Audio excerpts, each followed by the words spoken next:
All right, you guys, it is 10 o'clock on the dot. We would like to honor everyone's time because we have a lot of ground to cover over the next 4 days. So good morning, good morning, good morning. In the chat box, we have the tiny URL link to access the presentation. So you guys can definitely go to the chat box and click on it. Is it 10:30 today? Yeah, so there is a different time for tomorrow. So we'll discuss that later on today, Mrs. Cook.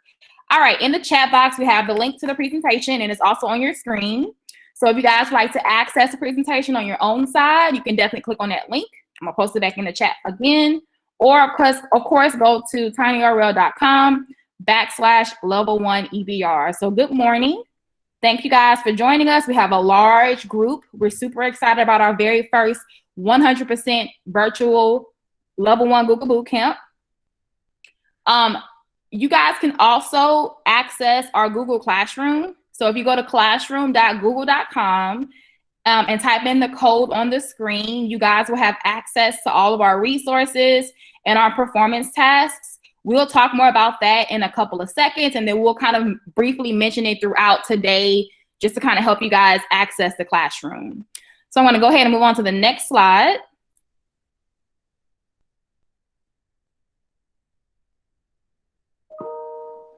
So before we get started, once again, access the presentation. So I'm going to stick it in the chat box for easy reference. And at the Google Classroom. So the Google Classroom is our way to disseminate things to you guys and allow you guys to turn in your performance tasks. So in a traditional face-to-face Google Bootcamp, we have our tools that we teach, and then we have our performance task. And during our performance task, typically you guys will do it live and we see your work. This is a very different, unique format. So we want to still give that real-time feedback. So we have the Google Classroom set up for you guys to complete those performance tasks as practice and then submit it to us for us to check it so that you can kind of get some feedback and see if you need to kind of brush up on any of your skills. If you are so Mrs. Wallace, can everyone hear me? Because I just got a chat that said they can understand me. Can everyone hear me? Put a little thumbs up or say yes in the chat box. Thank you. Miss Wallace, it may be something on your side. I'm sorry. All right, perfect. Okay, great.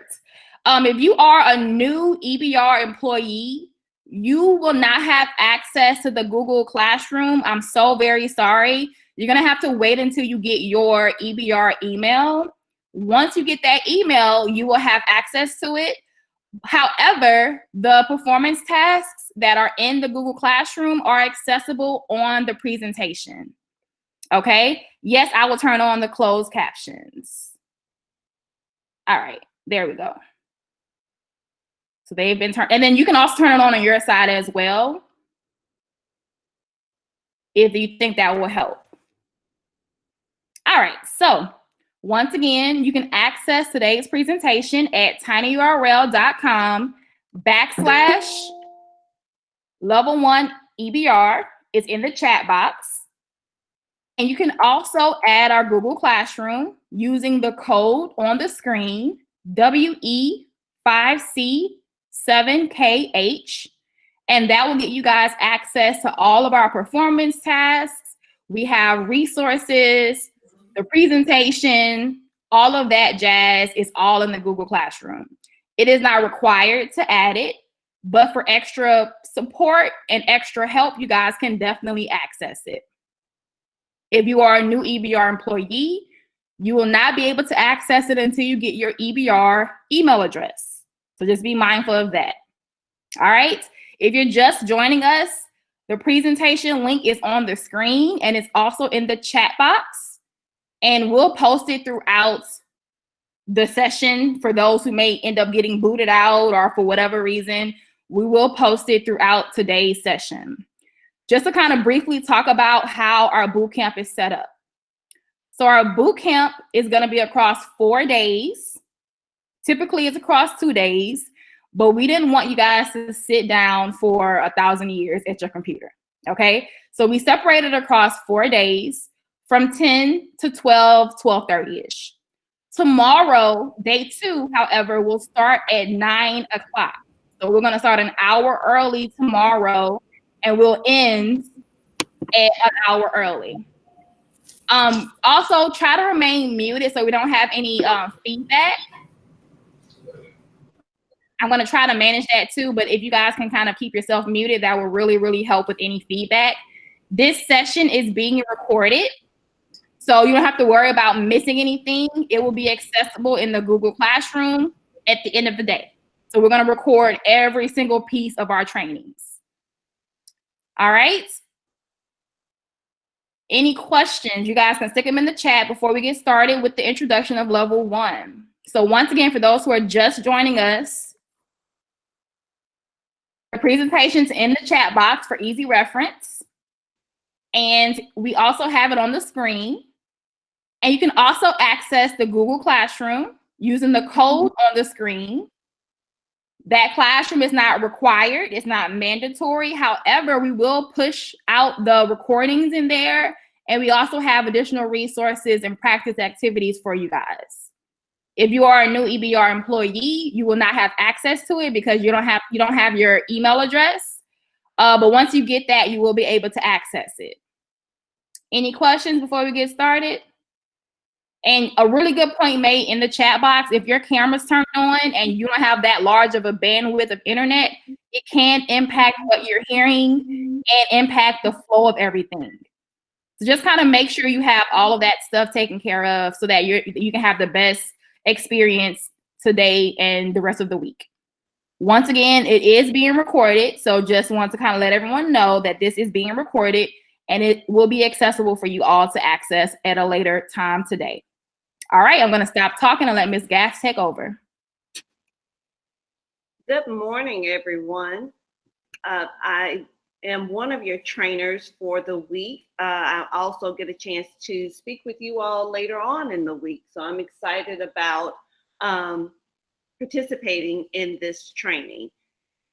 I know that everyone is excited about this new format that we're going through, especially since some of you all probably are still in your night clothes or your lounging clothes or whatever. I would say I'm sure that that is a more comfortable experience. I know it is for me at this point. So what we're going to do over the next 4 days is that we're going to look at the Google apps in order to give you some tools to enhance your instruction. On this slide, you'll see the table of contents. Each title of each app is actually hyperlinked so that if you needed to go back to a specific portion of the presentation, or when you all are looking at it at home, going over some of the tasks that will be assigned to you all, you can go straight to the table of contents and click on the hyperlink, which will take you directly to the section or the portion of the presentation that you all need to have in order to complete that part. And it's better than having to go through the 100-something slides in order to find where you are in the presentation. So this is just a handy tool. As you can see, we will be going through each of these Google apps throughout the week. Hopefully this is going to be very helpful to each of you all who have either sat through a Google training before and this is just a refresher for you, or if you are a first-time person, we're going to try to make this as helpful as possible. The activities and things that you will experience during this training will be helpful in order to make you all more successful on attaining your Google certification. So just pay attention if you have any questions, just like Ms. Haney said. Please make sure that you note them in the chat room and someone will get back to you as soon as possible.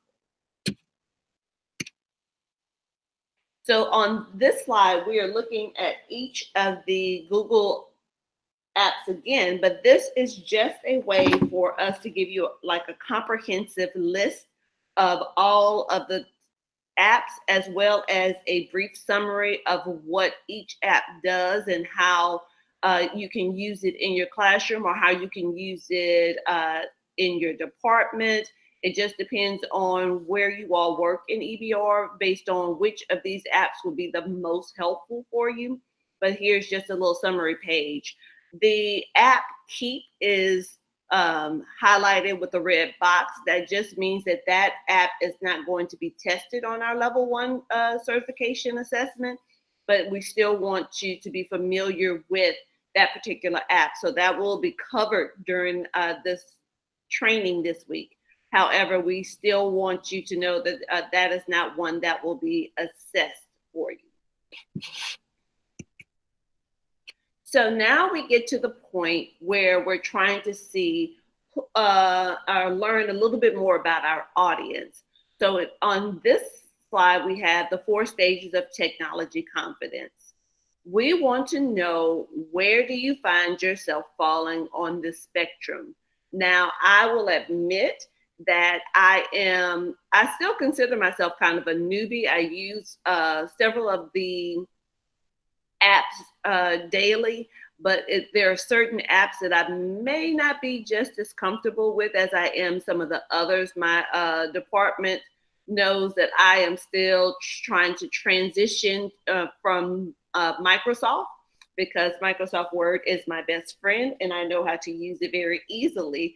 And but I have started to take the transition and go through using Docs as well. So on this spectrum, if you all will comment in the chat room, let us know, what level do you think that you are as far as your technology confidence? Are you at level 1 where you're survival?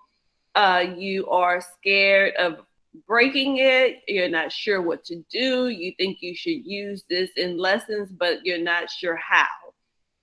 Are you at the mastery level? You've received training. You have practiced with the apps. You have tried it in lessons with success. You've tried it in lessons with success. I'm feeling more confident. Are you at the impact levels? Your students and you are using it to teach effectively. Your tech is embedded into your lessons and planning where appropriate, or if you're at the innovation level. So let us know in the comments, what level are you as far as the 4 stages of technology confidence? And remember that you may be at the innovation level when it comes to using Google Forms or Google Sheets, Google Slides, but then when it comes to an additional or a new app, or even if it's just an app that have had some updates to it, you may slide down the scale a little bit to the mastery level, or even sometimes you may feel like you're in the survival level where you're just trying to figure things out and you're nervous that you don't know where you are, what you're doing, and how to do it. So let us know in the comments where you are.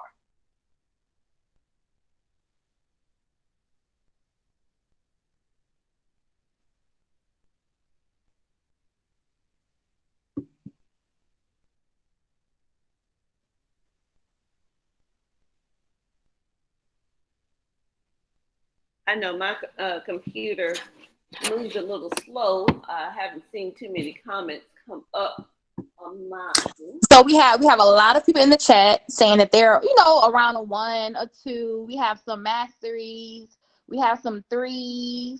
So we have a lot of people in here who can already take the test, which is great. Okay, I'm seeing them. They're coming up now. I'm sorry, you all. I said my service is a little bit slower, but I do see the different levels. So we have a combination of people. I see somebody put a 1.5 sometimes, and I understand that. Like I say, you feel like you're at the survival mode, but you may have a few more skills than survival mode, but you're not quite at mastery just yet. So thank you all for sharing. And like I said, we want you to be honest, because we need to know exactly how quickly we can go through different apps, and some of the apps that we may need to provide additional support outside of this boot camp, because we only have so much time to go through each app with the time that we have allotted. So we will definitely keep that in mind and pay attention to the different levels that we have in this training that's participating, but also please feel free to write down or to type in any of your questions, and we will definitely take time to address those either during the boot camp or outside of the boot camp. You'll still have access to these. And then we also have office hours, which will be from 4 to 5 each afternoon after the trainings, which you will be able to find out more information or contact someone in the department in order to respond to some of your questions. So this is our disclaimer notice. There are multiple choice questions on the assessment. While you are learning about each tool, make sure that you are making the connections with how the tools can work in education. To prepare for the Level 1 Google Certification Assessment, please review information covered during the boot camp to ensure success. When I took the Level 1 assessment before going into a boot camp, I actually went to the Teacher Center where they have multiple opportunities for trainings and support there. And that training really helped me with the multiple choice component. And we're going to be talking about that resource coming up in a few seconds. So with our group norms, because we know that this is an unusual situation, we're used to being in person, we just have a couple of norms, and the norms that are on your screen are for in-person workshops. For this workshop, because we are all virtual, what we want to keep in mind is to make sure that you keep your computer on mute and any additional devices on silent, especially for those of us, if you are speaking up and your microphone is off mute, please make sure that there aren't any additional distractions. As Ms. Haney mentioned, you don't have to have your cam on. It might be helpful to some of you all to not have your cam on just so that you can have the best experience during the workshop. Again, if you have any questions, please put them in the chat room and someone will respond to you. We will have additional information in the chat room. And for those of you all who may be just joining us, in the chat room, there is the link in order to be able to pull up access the presentation. However, right now during the boot camp, you will have access to our screen, so you'll be able to see everything, but that is for you to have access to the presentation as well. So we'll continue to place that in the chat room. So again, make sure that your devices are on mute. And then finally, we want you to relax and have fun. We know that you are probably more knowledgeable than you think. It's just the fact that when someone puts the word assessment attached to it or certification attached to it, we kind of start doubting our own capabilities. So we know that this is going to be a lot of information to cover over the next 4 days, but we know that you all have it. And we will make sure that we are here to support you and also provide some additional resources outside of the boot camp to help ensure your success of attaining your Google certification. So Ms. Haney kind of went over it at the very beginning of the training on how the next 4 days are going to look. We have divided the apps among the 4 days, and you will have different presenters that will come through and that will support you with these different apps. We want to make sure that we give you the very best experience possible. At the very end, there will be a survey for you all to fill out. We want to make sure that we get the comments that we need in order to improve this, because this is our first time doing the Google Bootcamp virtually. So we want to make sure that as we are doing this, that we are growing and learning as well. So the Level 1 Bootcamp is an intensive training that covers all the G Suite tools and apps needed to pass the Level 1 certification. If you practice the applications when you are doing your different performance tasks, Those are the skills that you will need in order to be successful on the assessment. I was our trainers who have put together this presentation and training has been very diligent in making sure that everything that you see and hear will help you to be successful on attaining your Google certification. So here are the tools covered. I mentioned to you before, if you go back to the table of contents, if at any point in time you all get logged off or something happens, or if you have to step away, remember that you can go to the table of contents and each of the apps are hyperlinked to where that portion of the presentation is in the slides. And so that way you don't have to scroll through each and every one of them. After each tool is covered, you will be completing a performance task. Because of our new format, the performance task will be a homework assignment each afternoon. And so that's why you would need to be able to log into the Google Classroom in order to do those additional performance tasks to be able to practice what you learned during the boot camp for that particular day. Usually we do those during the boot camp when we're in person, but because of time constraints, we're doing those as our homework assignments. So we will give you more information about that at the end of each day to remind you of how to access that and where to go and how to do that for each section of our presentation.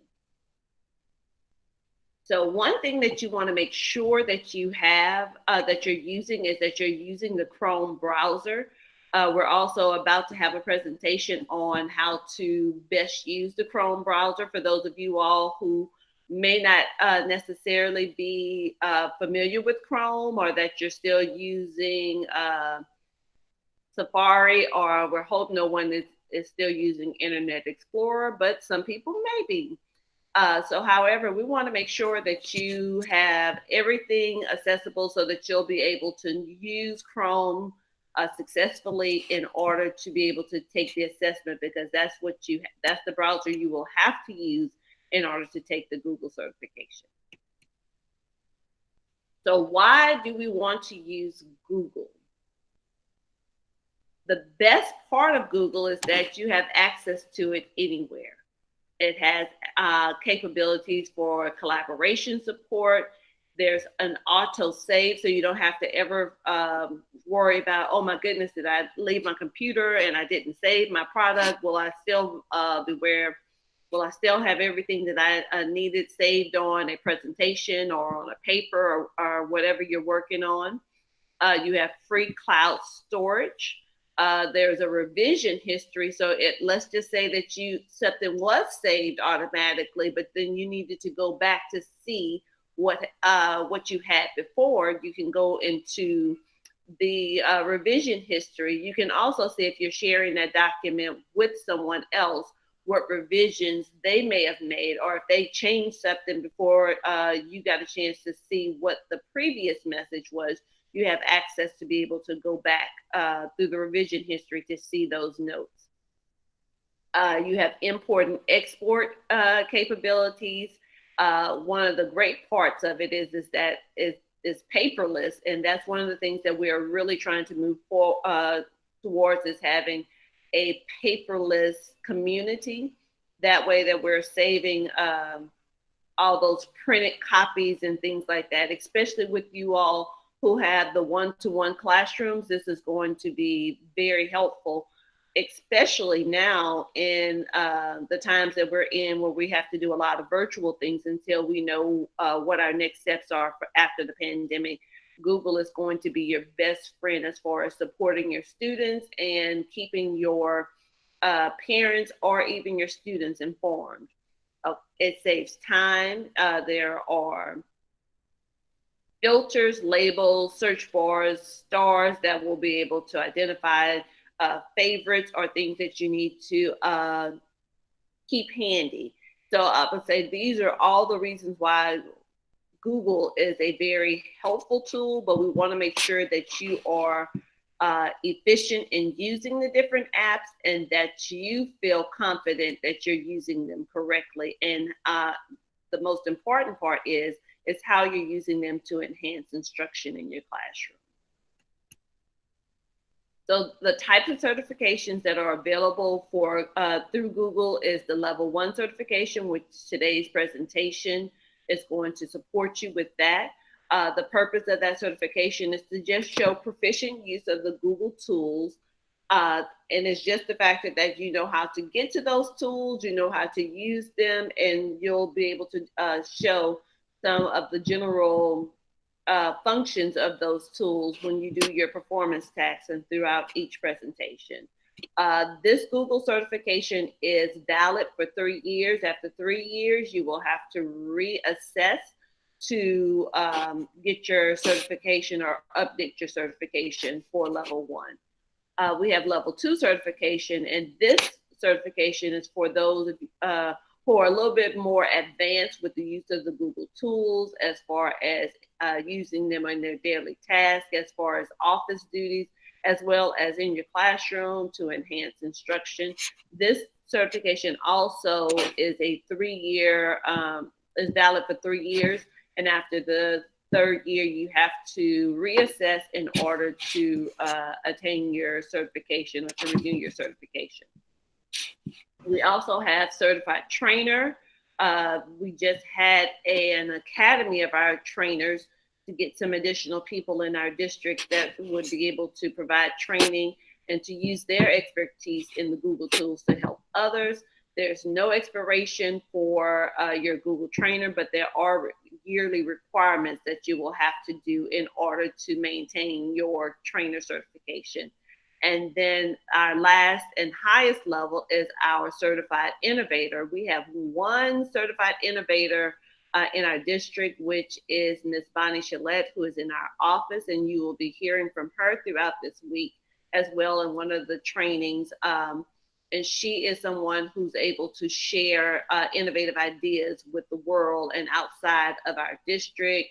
And they do different trainings in different parts of the country in order to enhance the programs. And so you, with this one, you must publish innovator ideas annually. So our level 1 exam, information and tips to pass. So it showcases the proficient use of Google Apps. There's a $10 charge to take level 1 exam. You also have to learn how to pin your tab to move it out of your way during your test. And we say that because it is open internet accessibility, which means that you're able to, if you get stuck on something, you can go to another device and you'll be able to look through, you'll be able to look up some of those things or some tips, or even refer back to this presentation to remind you of how to do certain tasks. The exam is a 3-hour online exam. Sometimes that is the thing that kind of makes it a little bit more intense than anything. It's not that you don't know the information or how to perform the task. It's just the factor that the time constraints can kind of put anxiety on people. So we hope that that won't happen to you all. And most people usually finish the exam before the 3 hours are up. Must use a computer or a laptop with a webcam. That is a part of their proctoring system, where they're trying to just make sure that the person who is taking the assessment is the same person who registered for the assessment. And so that's another component. And that webcam kind of comes on and off throughout your assessment, just doing checkpoints. In order to pass, you must make sure that you have at least scored an 80% on the assessment. Again, the certifications for level 1 and level 2 are valid for 3 years. Must use Google Chrome, which you'll learn more about that in a few minutes. The exam is open internet. Like I said, you're able to refer back to some of the, you're able to go to other tabs in order to refer back to some of the tasks and remind yourself of how to do certain skills. Probably the best thing to do is to have another device available so that you can do that as well. Flag to review unknown answers, and there will be a variety of question types, 25 multiple choice, and 12 to 14 tasks. And so usually the multiple choice is the quick part. It's the 12 to 14 tasks that may take you some time, especially depending on how familiar you are with each of those tasks.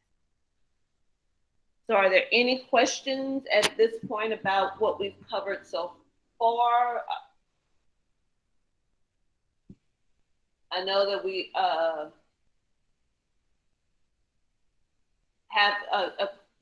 Ms. Haney and Ms. Patan are in the chat room in case there are some questions that I may miss, and they will address them. So ladies, if I need to stop, just let me know. No, ma'am, you don't, but really quickly, we do have the link to the presentation in the chat box for those who are just kind of popping in and joining us. And we're going to post it multiple times. So once again, I apologize ahead of time. And then we also have the Google Classroom code to join the classroom. It is not required, but you can join it for extra practice and extra resources. And we do have a really quick question from Mrs. Kuvion. Can an EBR Chromebook be used to take the certification test? Yes, it can. However, I typically tell teachers do not use an EBR device because we have filters on those Chromebooks that may prevent you from accessing different portions of the assessment. So you can use it, but just be mindful that some things may be blocked. So I don't prefer teachers to use the EBR Chromebooks because they have those filters that may prevent you from accessing Google Groups or other kind of Google tools you may need to have access to. So yes, ma'am. I'm done talking. Thank you, Ms. Gass. Okay. So I would say at this point and until July 1st, there are two versions of the assessment that are available. They have the old version, which is the criterion version, and then there is the Proctor U version, which is the new assessment. And so here you have links to the Teacher Center, which will give you directions on how to register for each of these assessments. On here, I said we'll just kind of go through some of the steps as far as being able to register for the old criterion assessment at this point. So step one is log into your Google. If you're not logged into Google accounts, do so by clicking here. So there's some hyperlinks in here as well to support you with doing that. Create an account. These are the steps. I would say it's just basically filling in your information in order so that they can have access to the correct person when taking the assessment. Also, I'm sorry, I want to go back. Please make sure that when you do your login, make sure that you, and you create your password, make sure that you write those things down so that you have access to them. Because during the assessment, there may come a time that you may get knocked out, and so that you'll be able to go right back in. It's also helpful for when you're looking for your scores and things as well. So make sure that you keep that handy and that you're able to easily access your login and your password. Register for the exam. I would say here, it just kind of goes through what you'll have to do, and then also being able to purchase your access to the exam.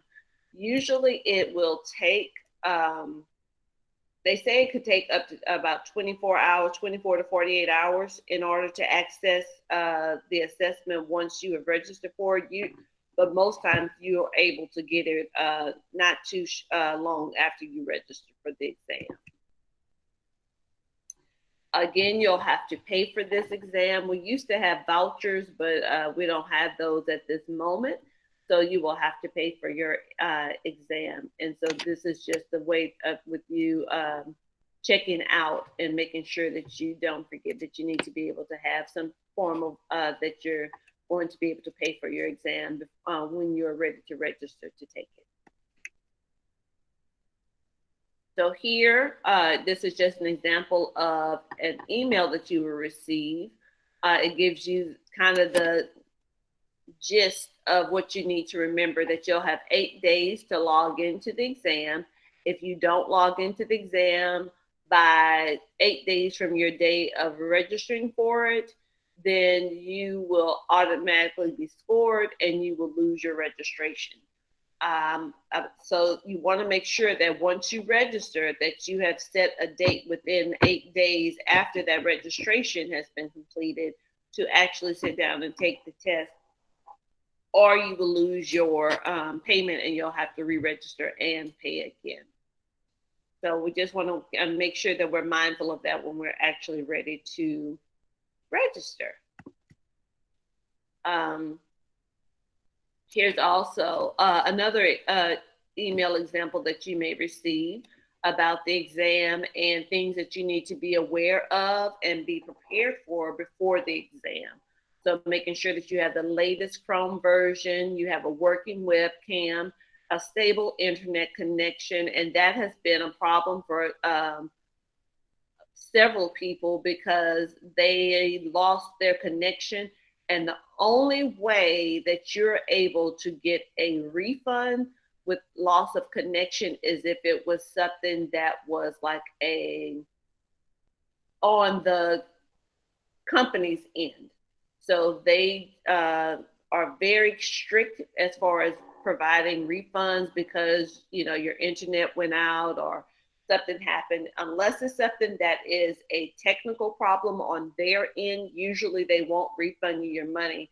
And a lot of times people have not passed the assessment because they ran out of time because of the poor internet connection or that they got knocked out too many times. Practice copy and paste within an incognito window and watch this video for helpful hints. And so they'll provide you with a video that you're able to write. Does everyone know how to access incognito?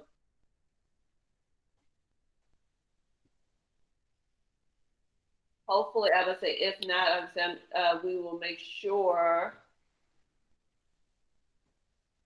that we go over that because I'm seeing a lot of people, if that's the response to it, that do not know how to access incognito. And so it's just an additional web tab that you all have that's on your computer, and it just kind of it doesn't allow people to see who's actually using that particular site. So we'll make sure that we go over that because I know I'm over my time at this time.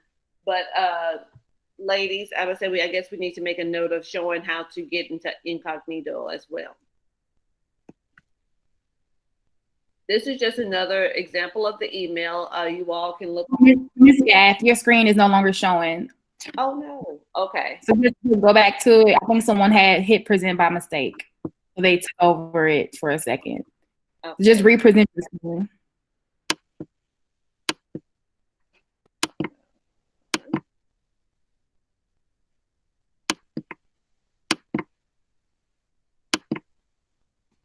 I'm sorry, guys. It's okay. I'll go ahead and share mine so we can go ahead and. I'll say it was just the fact. Yep, it came up. There you go. I'm gonna say my screen was too sensitive. So again, like I said, this is just another example of an email you received. So you can just kind of skim through it about different things that you may need to have access to, or things that you need to be have and prepare for the assessment. It also gives you a temporary password, and then once you get there, you will be prompted to re-enter it during the exam. Excuse me. Again, make sure that you have that password and login accessible so that you are able to get into your exam, and that especially in case something happens that you may get knocked out, that you're able to quickly get back in so that you don't lose too much of your time taking the assessment. This is just an example to show you how the screens will look different when you are taking the new assessment, which is the Proctor U. Again, you have access to the criterion assessment until July 1st. After that, everyone will have to take the Proctor U assessment. And again, there was a link at the very beginning when we began talking about the assessments that will allow you to register either for the Proctor U or for the criterion assessment. If you ever have any technical issues during the assessment, be sure to flag the question and immediately contact Google for Education to alert them of the issue by submitting a request and select technical issues. The Google Training Center is the resource I was speaking about earlier.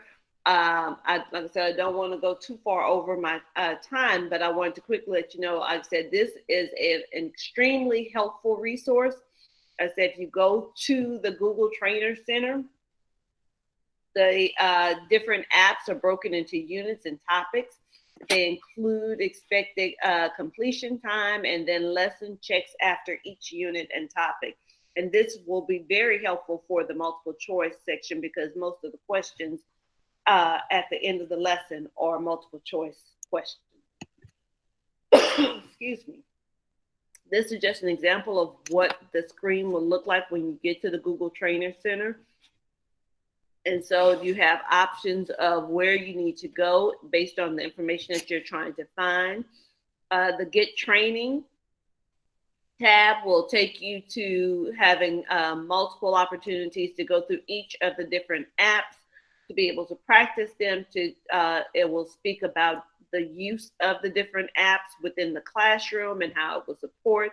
And then at the end of each one, they will have a few questions, like a very short quiz on what you've learned and how to apply the use of those different apps in the classroom or with different tasks. And so at this time, I would say if there aren't any questions, I would say I see one. We do have one question. So while we're switching over for Ms. Patan to start Chrome, I'll talk about the answer to that question. So if you're not looking at the chat, we had a couple of questions about what is the difference between Criterion and ProctorU. So it's going to be the same test as of what we know now. Google may surprise us in July. We're not sure. But as of what we know right now, it is the exact same assessment. However, the testing platform is different.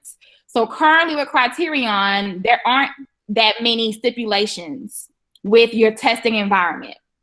With ProctorU, however, they require some different things to ensure your testing environment is secure and protected. So for example, the sounds, they are with ProctorU, they have a sound requirement where you cannot go over a certain amount of sound decibels so that you're actually taking the assessment by yourself and no one's next to you helping you with the assessment.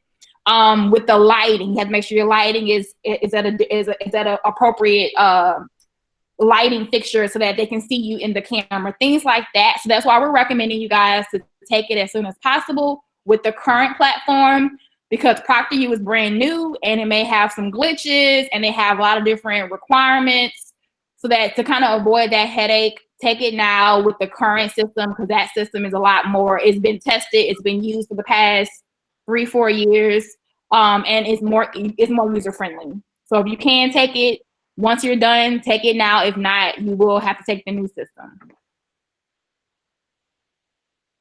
Okay, Mrs. Potts. Hey guys, you can hear me? Give me a yes in the chat box if you're good. All right, cool. I just wanted you guys to see me, and then I'm gonna turn off my camera because as you probably know, turning on your camera can kind of mess up with the bandwidth, and I don't want to get us disconnected or anything. If you didn't know, you can turn off your camera if you kind of hover at the bottom of your screen. There's a little next to the microphone, and then there's the hang up button, and then you can turn your camera off, and just click that right there.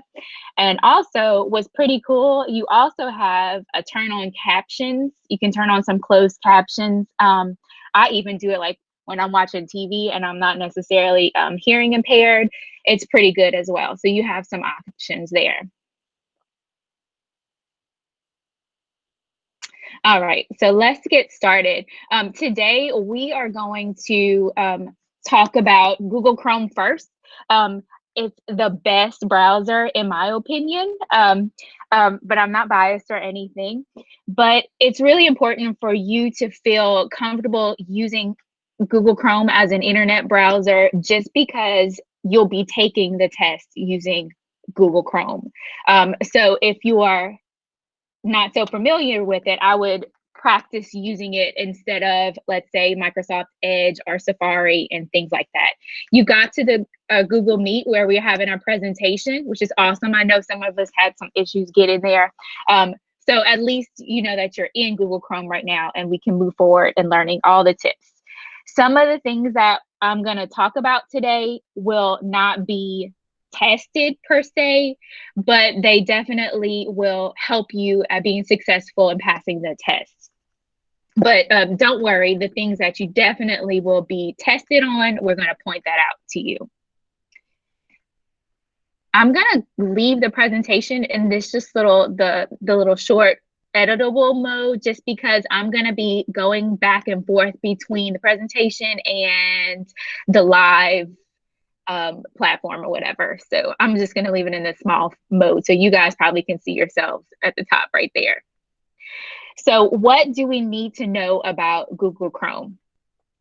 So this is the things that you definitely will be tested on: how to sign in and sign out of Chrome for syncing and unsyncing, adding bookmarks, using the Omnibox for instant searches, keeping information private with incognito window, using the Chrome Web Store, and installing apps and extensions from the Web Store.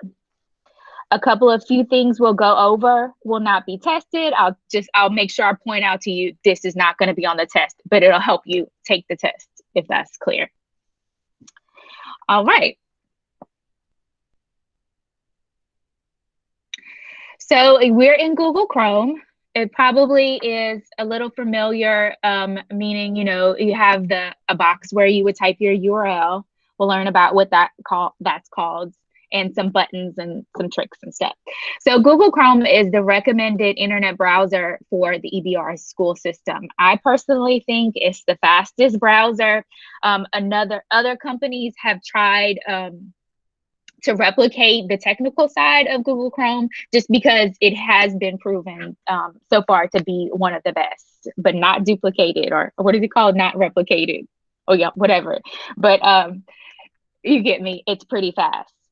I'm going to point out some of these things on my actual browser right here. Oh, thank you, Miss Thomas Shepard. She's pointing out in the chat that if you need to take a bathroom break or anything, this whole presentation is going to be recorded and put into the Google Classroom for later on if you need to come back to it and refer off to it. Okay, awesome. Often imitated, never duplicated. That's what it is. So, but needless to say, Chrome is awesome. All right, so taking a look at Chrome, and I'm using a Mac, by the way, but it's very similar in both Mac and Windows. So we have the back button. You know, this would be to go back to your last website that you viewed. This one would be forward if you're kind of toggling between forward and backwards between websites. This is your reload button, which can help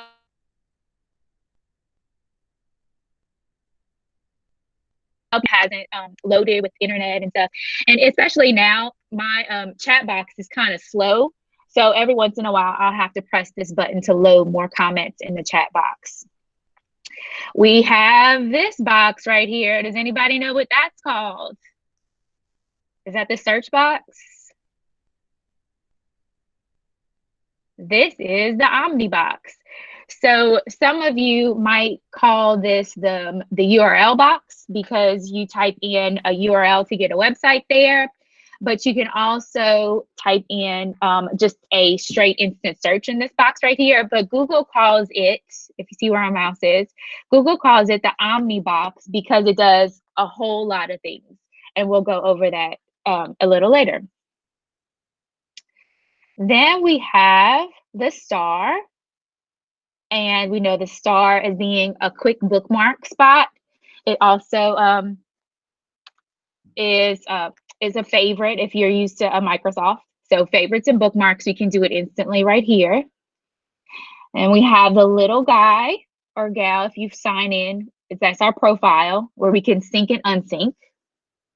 And then here, you might call it the chocolate chips or 3 little dots, but it's our settings. So my things right here. Now, if you look at my browser, I have lots of different buttons at the top, and those are called apps. And well, these are called extensions that I've added to kind of empower Google Chrome and to make it even better. But we have to install those, and we'll talk about that a little later. There's me, because I've signed in, and we'll talk about syncing, and that's our settings there. So we recommend that you sign in to Google Chrome to link your data. This means that your data will, and your bookmarks and your extensions will follow you every time you switch devices if you log in. So it's awesome because your shortcuts are here, your bookmarks are here, and if you don't want to lug a computer back and forth or anything, you have information right there. There's also a couple of other reasons we'll talk about that are beneficial for syncing your data, and we'll talk about that later and how we do that. So if you notice, I have a couple of things at the top. You can see I have this little red button. I have this triangle. I have mail. Do y'all know what these little things are called? Where I have these names?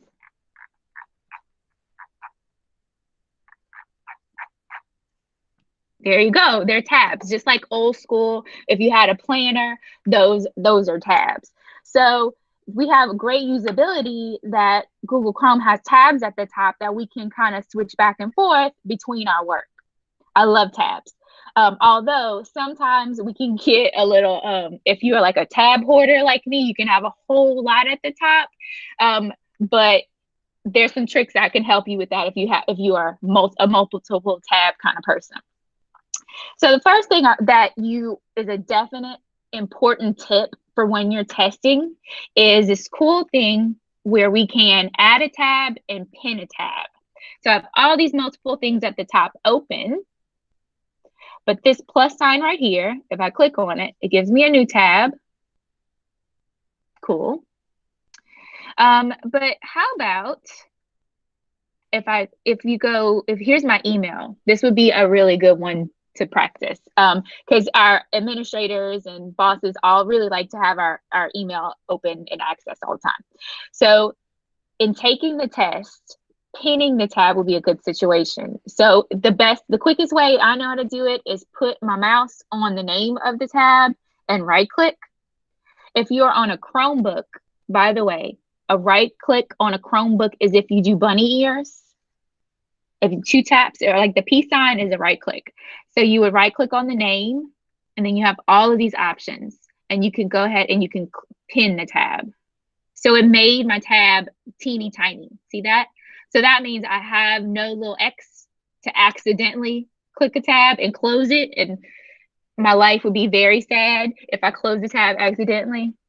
But if you closed your testing tab, you would have a lot of time that it would take for you to reopen the tab and log in again and all that situation. So pinning the tab is definitely useful. If you right click on it again, you can unpin it if you want to. You can do a couple of other things within the right click on a tab. You can make another tab. You can also make a new tab to the right of this one if you want to space that out. If you end up with a whole lot of tabs right here and you don't want to close the whole window, but you want to close the rest of the tabs, one cool thing is if you right click and you want to close the tabs to the right. So if you ended up with tab, tab, tab, tab, tab, you can click on this and close all of them to the right. Now, if you have anxiety like me, when you close tabs and you really, really need it, one little quick shortcut to how I get that tab back is if you click on your keyboard, if you press Control,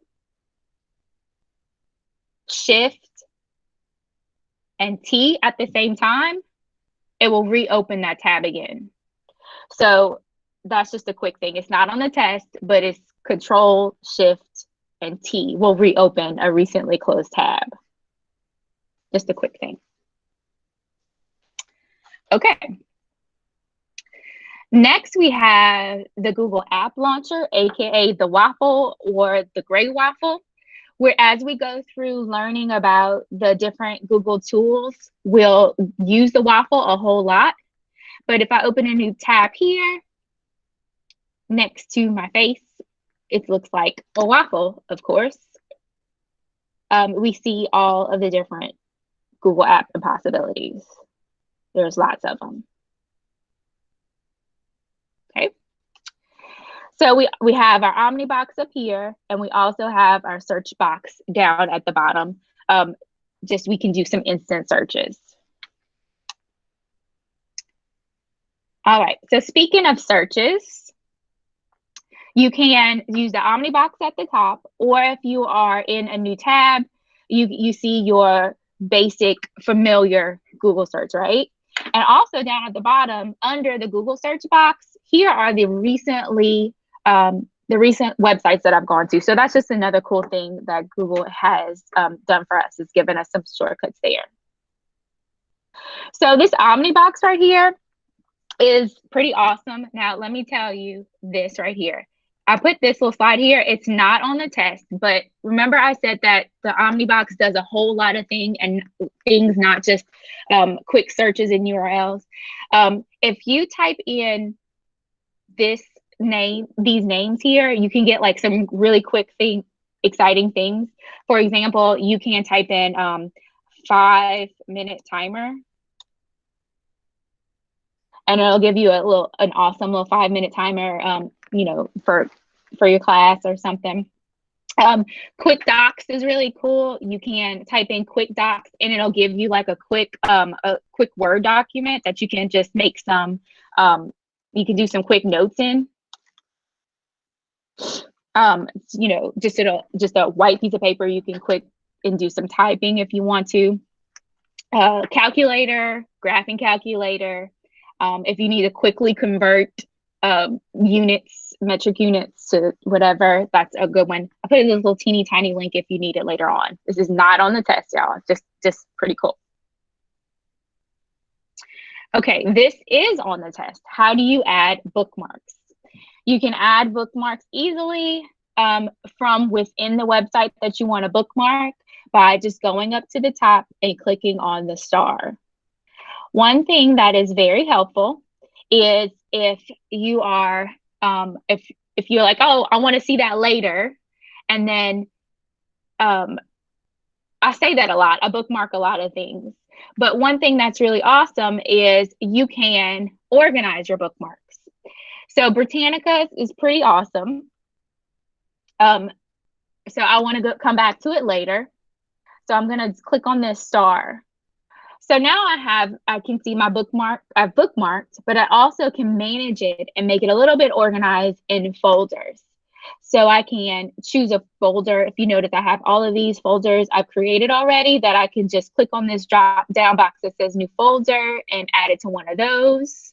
Or I can click on new folder and make a new one. One cool little tip is if you notice, I have some bookmarks down here under my URL. Some of them don't have words next to it, but I recognize this symbol as being for EBR. If you click on the star and you take out the name of it, I'm going to go ahead and click done, you will get just the icon of your bookmark situation and not the words. It'll just kind of like tidies your bookmark box up. So that's how you add a bookmark. You can also access your bookmarks down here where you can see other bookmarks, but you can also go to the 3 little dots or chocolate chips or whatever you call it, the settings button down in the corner. And then you can go down to bookmarks. There's more here. I need to tidy up my bookmarks.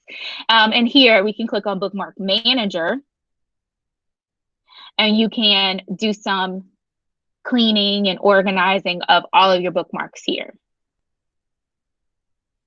We'll talk about, I'll show you a trick at the end when we're talking about our task, our assignment to help you out in practice for the test, how another trick you can add for bookmarks. I think another one is you can like right click in the gray space where near your bookmark bar, and you can get some things there. You know, Ms. Gath earlier was saying that she's the newbie, but I always feel like I'm a newbie when it comes to Google, just because things are like change within like minutes. Sometimes we'll be in team meetings and I'll be like, whoa, the font change on slides, like what happened there? And most of the time the changes are for the better. So never feel like you are a novice, because there's always great things that are updating, and that's something new. So let's move on to adding extensions and go into the Chrome Web Store. So the Chrome Web Store is where we can add apps and extensions to make Google Chrome and our Google tools that much better. So there's a couple ways you can access it. You can, if you have a bookmark, you can do it here, or I just simply go to the Omnibox in a new tab and type in Chrome Web Store.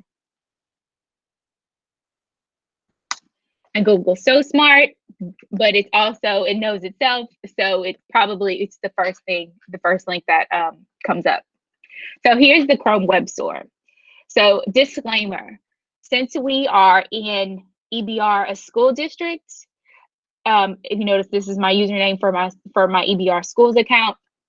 Most of the time, if you know an extension, which is an app something that makes your browser better, or it acts easier, we have to go through IT. So if you hear about an extension somewhere and you love it, and you click on it, it says you can't add it to your browser, you can just do a quick help desk ticket, and they'll take it under consideration on adding it. So once we get to the Chrome Web Store, you can search for something. It's just so many, like you can just try out searches. So one thing that I've recently learned about one app is what's called an extension manager, just because I heard that if you have lots of added on extensions like I have up here, it may slow your browser down just a little bit. So that's something to take into consideration, that you can't. So an app extension, pardon me, that I heard of is called Extension Manager, which will help me turn my apps off, extensions off and on, like with a switch of a button. Just turn them all off once at a time. But so I actually heard that Extensify was a good extension browser. Let's see. Anyway, I'll go with what we have before, Extension Manager.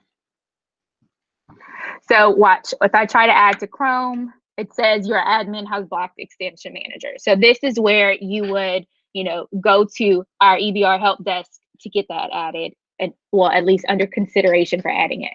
But there's lots of them that are a lot of extensions that we have available. If some of my favorites here, if you notice at the top, this is Screencastify, which we have used a whole lot in distance education, which allows us to make little videos and record whatever is on our screen right here. So little short, quick, cool videos that we want to send out to our class. They've also added making GIFs. If you know what GIFs are, that's in the free version right now. Some that I have, this is a lot of favorites. This one right here is the Bitmoji app. So if you like those little cool characters, your little likeness, your little avatar. You can add those easily into presentations. One of my other favorites is right here, Grammarly. So within every in browser, in docs, in everything I do, I have a grammar check. That's Grammarly. But there's lots and lots of extensions. Some of them are better than others. I'll show you how you can turn them off, turn them on, delete them if you don't like them, and all of that. But they're really great for making your browser better. They're awesome for accessibility, for for special needs students who need it, like maybe the text read aloud and situation like that. So you won't run into this problem when you're taking the test, where it says your admin has blocked, because you'll be in a account that's like kind of created for you just for taking the test, or a personal account. So you won't be, EBR IT won't block you from adding an extension. Oh, Wakelet. I've heard so many great things about Wakelet. Okay, so I said that adding extensions sometimes can slow down your browser. But if we go to the chocolate chips, aka the settings, 3 dots at the top, there's some great things here that are worth looking at. What I was talking about, to turn off extensions, if you go down to more tools, and then we go to extensions, you can switch them off or remove them at any time. My Bitmoji is always going to stay on because I love adding that to everything. Oh, this one was Screencastify. It allows me, I'm not signed in right now, but I can record whatever I'm doing in my screen for my kids. Screencastify is a great screen recorder. And also I've been using Loom, which is a screen recorder, which is great too. So the test is going to actually say, go to the Chrome website store and download an extension. Okay. All right, so we had a couple of people, well, kind of a bunch of people who didn't know how to use an incognito window. And I feel like I'm giving you something really great by showing you how to do this. Does anybody know how to open it now that we've kind of gone through all these tabs? The chocolate chips. So we go down to the chocolate chips next to our face after you log in, and we click on new incognito window. So as you can see, the incognito window, he looks like an inspector right here, or a spy, meaning that some of the things that you do while you're in incognito won't be tracked. So Chrome won't be kind of gathering cookies and saving information while you're in a incognito window. So your browsing history won't be saved. Cookies and site data won't be saved. One reason that I use incognito sometimes, if I'm, back in the day when we actually were doing some travel, I would look up like flights, because sometimes I feel like you don't get the best prices in flights if it's kind of tracking you. So I go incognito for that. However, if you're incognito, just know that your IT department can still see what you're doing, so you're not hiding from IT. And your internet service provider. So Cox can still track what you're doing if they wanted to, and AT&T still got you if they wanted to. But one real good reason that we go to incognito is, for example, if you have students who are doing presentations, in front of class, and you're going to kind of be switching between presentations or different student drives, Google Drives, incognito kind of clears up some, they don't have to log out and do all that stuff. And especially if they're using your machine, you want them to use incognito and not like in your settings, in your synced data. But yeah, and the test will tell you to open up an incognito window, because they're gonna, again, give you like this faux pretend Google Drive account, and you don't want to get like your real Google Drive account and the pretend one kind of switched up. And I'll close this tab. Now in the chocolate chips, you also have some stuff worth looking for. looking through that here in the settings, if you ever need to turn off the sync, if you are on a public computer and you synced up your Chrome and you're walking away from it, this is a good managing tool to make sure you go to your settings and turn it off. I'm not going to do it right now because I'll mess up our session, but you want to turn off the sync so they don't have access to your business. In these settings right here, this other stuff is not on the test, but you can see some great stuff like, you know, clear your history. You can see what, whenever you open up Chrome, you get like what tabs that you want to automatically open for you. Just some great stuff right here. Here it is. And then you have some advanced stuff.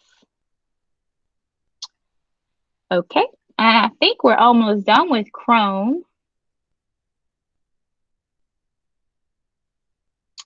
Does anybody have any questions before we move forward?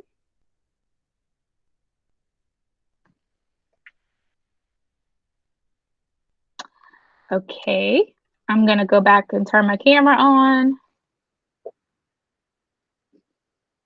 And I think we're about to move on to Google Drive with Miss Haney if she's ready. Yes, ma'am. I'm sharing my screen right now for a quick and easy transition. Right. So good morning, y'all. So I hope y'all are hopefully kind of enjoying the 100% virtual boot camp. Let me refresh my screen. I don't know why it's not showing up like that. So I'm here to talk about Google Drive. So my name is Sahara Haney. Welcome, welcome, welcome. You've heard my voice throughout today's presentation. I hope you guys have been, once again, enjoying it. We're gonna go ahead and take a quick little 2-second break, breathe in, breathe out if you're a little overwhelmed. And we're gonna keep on moving because we have a pretty tight schedule. So we're gonna go ahead and jump into Google Drive. So we have a question. I just noted if you have a Google update pending, the 3 dots will not, yes, correct. So the 3 dots that Mrs. Patan Berniard talked about over here, her little chocolate chips that she said earlier, those 3 dots will not show up. You may see a green, not green, I'm sorry, orange exclamation point there. That means you may need to either update your Chrome browser or one of your extensions may need to be updated or disabled. So correct. So if you don't see that one day, don't freak out. It's still there. It's just telling you that you have an update pending. All right, so let's go ahead and jump into Google Drive, one of my favorite tools. So I like to kind of compare Google Drive as the mama of all things because everything else within the Google universe kind of spawns off of Google Drive. So I like to start with Google Drive typically because you'll see in your mind, it will kind of start organizing how the Google apps fall within each other. So if you did not know, make my screen a little bit larger. With our EBR accounts, we have unlimited storage. So if you log into your EBR email Google account, you have unlimited storage. You can fill it up with whatever you want. Another great thing that not that many people realize with Google Drive, you can store any specific kind of file type. It doesn't have to be a Google file type. It could be a Photoshop file type. It could be a video, a picture, anything you want to store in your Google Drive, you can store it there. Not saying you can open it, but you can, of course, have it stored in your Google Drive. Make sure that you guys are muted so we're not having any feedback. I hear a little bit of rustling in the background. Thank you very much. Greatly appreciate it. But you can store anything you would like in your Google Drive. Kind of picture it as a flash drive. I know we've all have been guilty of having a flash drive and you lose it. And your whole spirit just tanks because you had an important document on there or you had maybe your lesson plans on there and you are just freaking out. I've been there also. Stop using it because you're going to continue to lose it. Transition yourself to Google Drive. I'll show you guys how to do that. But it's basically the exact same thing. It is a cloud system, storage systems like a floppy disk, a flash drive, things like that. You can also access your files anywhere. So I can be in Jamaica and still share files from my phone or from my tablet or my laptop with my team back in EBR. And of course, I think everyone's favorite thing is the autosave. I think we all have PTSD from things crashing and our files being lost forever and ever because it's not being saved automatically. Don't worry about that anymore. In the Google universe, your things are automatically saved. So you don't have to worry about anything being lost for eternity. All right, I'm going to go ahead and leave out of this and talk about a few things of what we're going to talk about today. So for Google Drive, you guys need to know how to, of course, create a file, access those files, upload, convert, create a folder, and how to manage and share your folders. Fairly simple. It seems like a long list, but I promise you it is not that complicated. So to get to Google Drive, there are a couple of ways. First way, Mrs. Patan mentioned it earlier, is your app launcher over here in the right-hand corner, your little waffle. So if you click the little waffle icon, your app launcher, you'll see somewhere in your list, your Google Drive icon. So mine is at the very top. You can personalize your Google Drive, your app launcher, and move around your items if you want to. So like for me, I use Sheets a lot and I use Google Drive a lot. So I have it moved up a little higher than what someone else may have it on their app launcher. So you can kind of customize your app launcher if you want to. But you'll see your Google Drive icon right there. You can just simply click on it and it will be, your Google Drive will open up for you to access. That's one way to access it. Another way to access it is of course, just simply typing in Google Drive. So maybe you sometimes don't want to remember the step and you just forgot how to access it and you can't remember it. Just simply search the words Google Drive. Now, I don't recommend this way. I want you guys to use the correct way through the app launcher, but that option is there also. So just searching Google Drive, or of course, the website, which is drive.google.com. So there are multiple ways to access Google Drive. Once again, I prefer you guys to use the correct way, which is your app launcher, and then go onto the Google Drive app. All right? Okay, so now we're in our Drive. My Drive will look different from y'all's Drive. So if you're following along, don't freak out. I'm a hoarder of everything in Drive. So I have a lot of files and things like that stored in my Google Drive. So you'll see the more I scroll, the more folders you're going to see. So many folders. You're going to start seeing some files in a little bit. There we go. There are my files. So I have a lot of stuff in my Drive. You can see over here, it even tells you how much storage I'm currently using. But remember, with our EBR, we have unlimited storage. So we have a question. Can you share those docs to other Google accounts outside of the district? Yes. And I love that feature because I'm always doing some things inside of my Drive that I may want to kind of share to my personal account or maybe share to another person in another district. You definitely can. Google will warn you. So I'm going to show you guys for an example. So I'm going to share this mileage folder. I'm gonna share it to my personal account, which is not any district. I'm gonna hit send, and it's gonna say, hey girl, hold up, pump your brakes. This is gonna get shared to someone outside of the organization. Are you sure? I'm gonna go ahead and click share anyway, and there we go. It will be shared to that person. We're gonna talk about how to create folders, Mrs. Natalie. And Mrs. Thomas, can you see my screen? Because I have it zoomed in, so it's fairly zoomed in. You may need to make your screen a little bit larger. I'm not sure. You may need to fix your zooming on your screen also. But yes, so you can share things outside of the district. It will just warn you before you share it that you are sharing it with someone else. All right. So going back to the overall Google Drive. So in my Google Drive, I'm going to see some quick access items up here, and then I have some folders and files under there. I'm going to talk about the buttons first before we delve into how to create a folder, because I know sometimes the buttons can be a little tempting to click on, and you don't know what you're clicking on. So let's talk about the buttons first. So over here, I have my new button. New is for you to create a new folder, a new file, upload something. So when I click the new button, I get some options. I get folder, I get file upload, a new Google Docs, Sheets, etc. So if you ever want to do something brand new, you're going to want to click on the new button.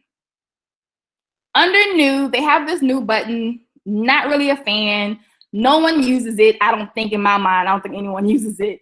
And you won't be tested on it. So I'm not going to waste your brain space talking about this, but just to let you guys know, this button is called the priority area. And what it does, it allows you guys to prioritize some things in a workspace. So I think in my mind, I think more a business may use this. You can use it also. It's there for you guys to use.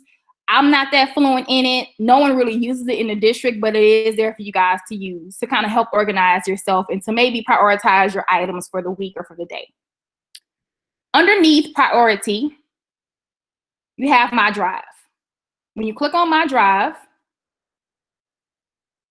it will bring you to your drive. So that means these are all the things that you are the owner of, okay? No one else but you. You can share these things with other people, but you will remain the main owner, the primary owner of that folder or that file, all right? Under My Drive, going back over here to my menu, I have shared drives. Some schools use shared drives. I know when I was a classroom teacher, our school, we use shared drives. Our team, our department, we use a shared drive to help share things across each other. So shared drives are really awesome because there are many Google Drives. This is not tested, just to let you know, but it is awesome to use to help disseminate and share things across you and either your co-teachers or if you're a principal, your employees at your school site. So as you can see, I have a lot of different team drives that I had when I was a classroom teacher and ones that I currently am a part of also. So it's a really awesome way to just share things across people. So it's like a Google Drive, but just many for those people who are in that team or in that shared drive. All right. Not tested once again. Going back to my buttons. Under shared drive, I have shared with me. Now this area, when you click on it, these are all the things that you have been shared from someone else. So remember, My Drive are all the things that I own, that I've shared. I can share with someone else if I want to. Shared with me are all the things that someone else has shared with me. So I can't really manage these things. If you are a Google Drive user, you will know that your shared with me is a hot mess. It is not organized. I don't have any folders. I can't organize any of this stuff, and it's killing my little spirit. One thing that I can do, though, I can just simply come here and kind of scroll and see what all I have in here. So if someone says, hey, I shared something with you, Sahara, I can come to my share with me area and locate it there. Okay? Any questions on any of the buttons so far that we've touched and talked about? And thank you, Marcus, for giving her an extra little tip. So make sure that your stuff is on full screen. Yes, Rachel, that is my next button coming up in a couple of seconds. I love that button. So once again, My Drive are all the things that I own. And then share with me are all the things that someone else has shared with me. You cannot organize your shared with me. And it kills my spirit because I like folders. You cannot organize it at all. You have to keep it looking like how it looks. Okay. Under share with me, you have recent. So I like the recent button because maybe I can't remember what something was, but I know that I just looked at it either yesterday or a couple of hours ago. So Mrs. Ketchens, how do you put it on full screen? It depends on what device you're using. I'm not sure if you're using a phone, you have to kind of move your phone, do your landscaping on your phone. If you're on a laptop, it should be full screen automatically. So it depends on your device. I'm sorry, I couldn't be more specific. You're very welcome. So in your recents, for example, today I accessed all of these items right here. So maybe I can't remember what it was, but I remember how it looks or the name of it a little bit. I can come to my recent and all my things are right here for me to access. The more you scroll, the more you'll see. All right. Under your recent, you have stars. I love Start also because I consider Start my favorites. So things that I'm always accessing that I need to have quick, easy access to, I can start and have it in my Start area on my drive. So you can start folders, you can start files, and have easy, quick access to all of those items there. All right. And one of my favorite buttons, and you're probably like, why is the trash can her favorite button? But the trash can is my favorite button because when I click on it, I see all of my things that I've deleted.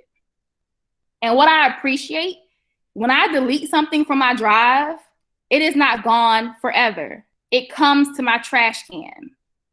So inside of my trash can are all the files and folders that I have deleted over the past probably 2 or 3 years, because I don't delete anything for sure. So it's gonna live here, and I can now restore it and bring it back to life within my drive. So maybe I deleted this item right here by mistake. I didn't want to actually delete it. I'm going to come to my trash can, right click it, and then click restore. And it will come back to life in my drive, and I will have access to it from there. Okay? So you can, of course, restore any of your trash can items. Now, when you delete something, it comes to your trash can. But we all know, for example, at your house, when you throw something away in your trash can, it's going to stay there in your trash can until either you, your husband, your son, whoever, takes your trash can to your larger trash can outside for waste management to pick up. Once waste management comes and picks it up, though, it's gone. You can't get it back anymore. Same idea here. So my trash can will stay with all my things in here, but the moment I come over here and click empty trash can, my items will be gone and I will not be able to retrieve it. Okay, so it's like levels of throwing away things. If I delete something, it goes to my trash can. It sits in my trash can for however many years that I want it to sit there. And then if I want to delete it completely, it comes right there and I can empty it completely. Awesome. I'm glad, Ms. Thomas, you were able to figure out how to fix your screen. Thank you so much for assisting her, you guys, in the chat box. I greatly appreciate it. Let's see what other questions I may have missed. I see that in my share with me is this session. Yeah, so if this session is in your Google Classroom, if you accessed it, or if you maybe somebody shared it to you from within the classroom, it will pop up in your share with me. Correct. Good questions. So yes, I love the trash can. It is there for you guys to use. I love it because sometimes you may delete something by mistake, or you may delete it and you want it to be gone. It's right here for you to bring it back to life. All right. Any questions about the buttons before we move back to my drive? Remember, your EBR account has unlimited storage. If you have a personal Google account, you have limited storage. You don't have unlimited storage. You have it cuts it off after a certain point, but you can purchase more storage for Google Drive. Also, be mindful. I tell everyone this: your EBR Schools Google Drive is EBR Schools property. So if for whatever reason you leave the district, you retire, you quit, whatever the case may be, the moment they get that paperwork at HR is the moment they're going to shut your stuff down. Okay. So just be mindful that the things you have in your drive, if you want to save these items, you're going to want to probably also save it to your personal Google Drive or whatever kind of platform you want to have it saved to. So just be mindful what you're saving in your work Google Drive. Repeat what you said about the 3 dots. Okay, so over here in the right-hand corner, Mrs. Patan mentioned your 3 dots in the right-hand corner. If you, for whatever reason, one day do not see the 3 dots and you see maybe a green arrow or an orange exclamation point, don't freak out. It just means something needs to be updated. So when you click on that little exclamation point or that arrow, it will pop up for you and you can update it on your side. Okay, Mrs. Harris, does that help? So anytime you need to update something, just go to your 3 dots and you're good to go. No problem. So once again, to reiterate what I just said before I answer Mrs. Harris' question, your drive is EBR property. So when you leave EBR, that means retire, quit, whatever the case may be. these items will be gone too. So just kind of plan ahead of time before you submit any paperwork to HR. Okay, I tell everyone that because I would hate for you guys to lose years of lesson plans or years of some good data or whatever the case may be, and all that stuff is gone. All right. Mrs. Harris, did that help you with the 3 dots and the updates? Let me know in the chat. All right, so I'm gonna go back to my drive. So remember, my drive is right here. I'm gonna click that to go back to my drive. And my drive is where all the things that I own live, all right? And I wanna do a brand new folder. Okay, perfect, you're very welcome, Ms. Harris. So I'm gonna do a brand new folder. So to do a brand new folder, what button should I click on my drive, in my drive? To do a brand new folder. Ooh, all right, gold star from Mr. or Mrs. Cotto. Thank you very much. So I'm gonna go over here to new, click new, and I have my options right here. I'm gonna go to folder, okay? I wanna do a brand new folder. So I'm gonna name this folder Level 1 Demo, because I have 1,000 level 1 folders, and click create. Now, if you know me, I always complain about this at every single boot camp that I've done, and I've done probably hundreds of boot camps, I feel, over the past three and a half years. Logically, in my mind, I'm a very logical person. In my mind, logically, I feel like when I create a folder, I should be brought into that folder. But that does not happen, okay? I tell everyone this because sometimes it gets a little confusing. When you create a folder, Google will not bring you into that folder. It will just highlight it blue for you. So you must now double click on that folder to go inside of that folder, okay? So just be mindful of that. So when you create a folder, you will have to double click on it to go inside of that folder. All right, I have my folder created. I have a blank folder, nothing's inside of it. I like organization. I want to have some extra little subfolders. So there are a few ways to add additional subfolders to your main folder. So a subfolder is a folder inside of a folder. You can have folders within other folders. It can get very intricate, however you want to have it. So I want to add a folder to this main folder. So right now my main folder is Level 1 Demo. I want to make my folder, I want to have a subfolder within that Level 1 Demo folder. There are a couple of ways to do this. I'm going to show you guys all 3 ways, okay? Because I like to show variety to give everyone a choice of what they want to use. The first way to add a subfolder to your main folder, up here where your folder's name is, it's a little drop down. If you click that, at the very top, you're going to see New Folder. I'm going to click New Folder, and I'm going to name this folder Subfolder 1. I'm going to click Create, and my Subfolder 1 is going to be right there. So I now have a subfolder for my main folder. That's one way to add a subfolder.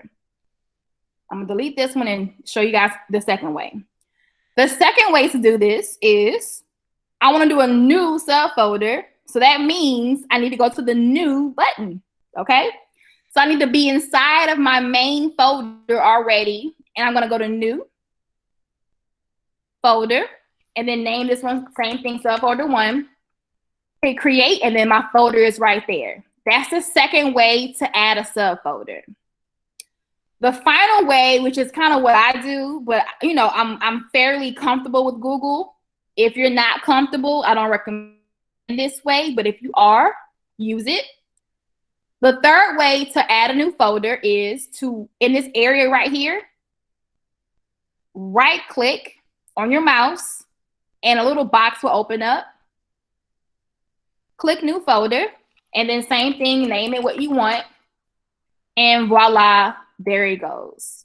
So there are 3 ways to add a new subfolder to your main folder. Remember, we're doing a subfolder, a folder inside of another folder. So I have my main folder up here, and I just added my subfolder by right-clicking in the open area and then going to New Folder. That's one way. The way that I recommend is right here where level 1 demo is, hitting your little drop down and then going to new folder. Naming it, and then voila, there it goes. There's more than one way to add a subfolder to your main folder.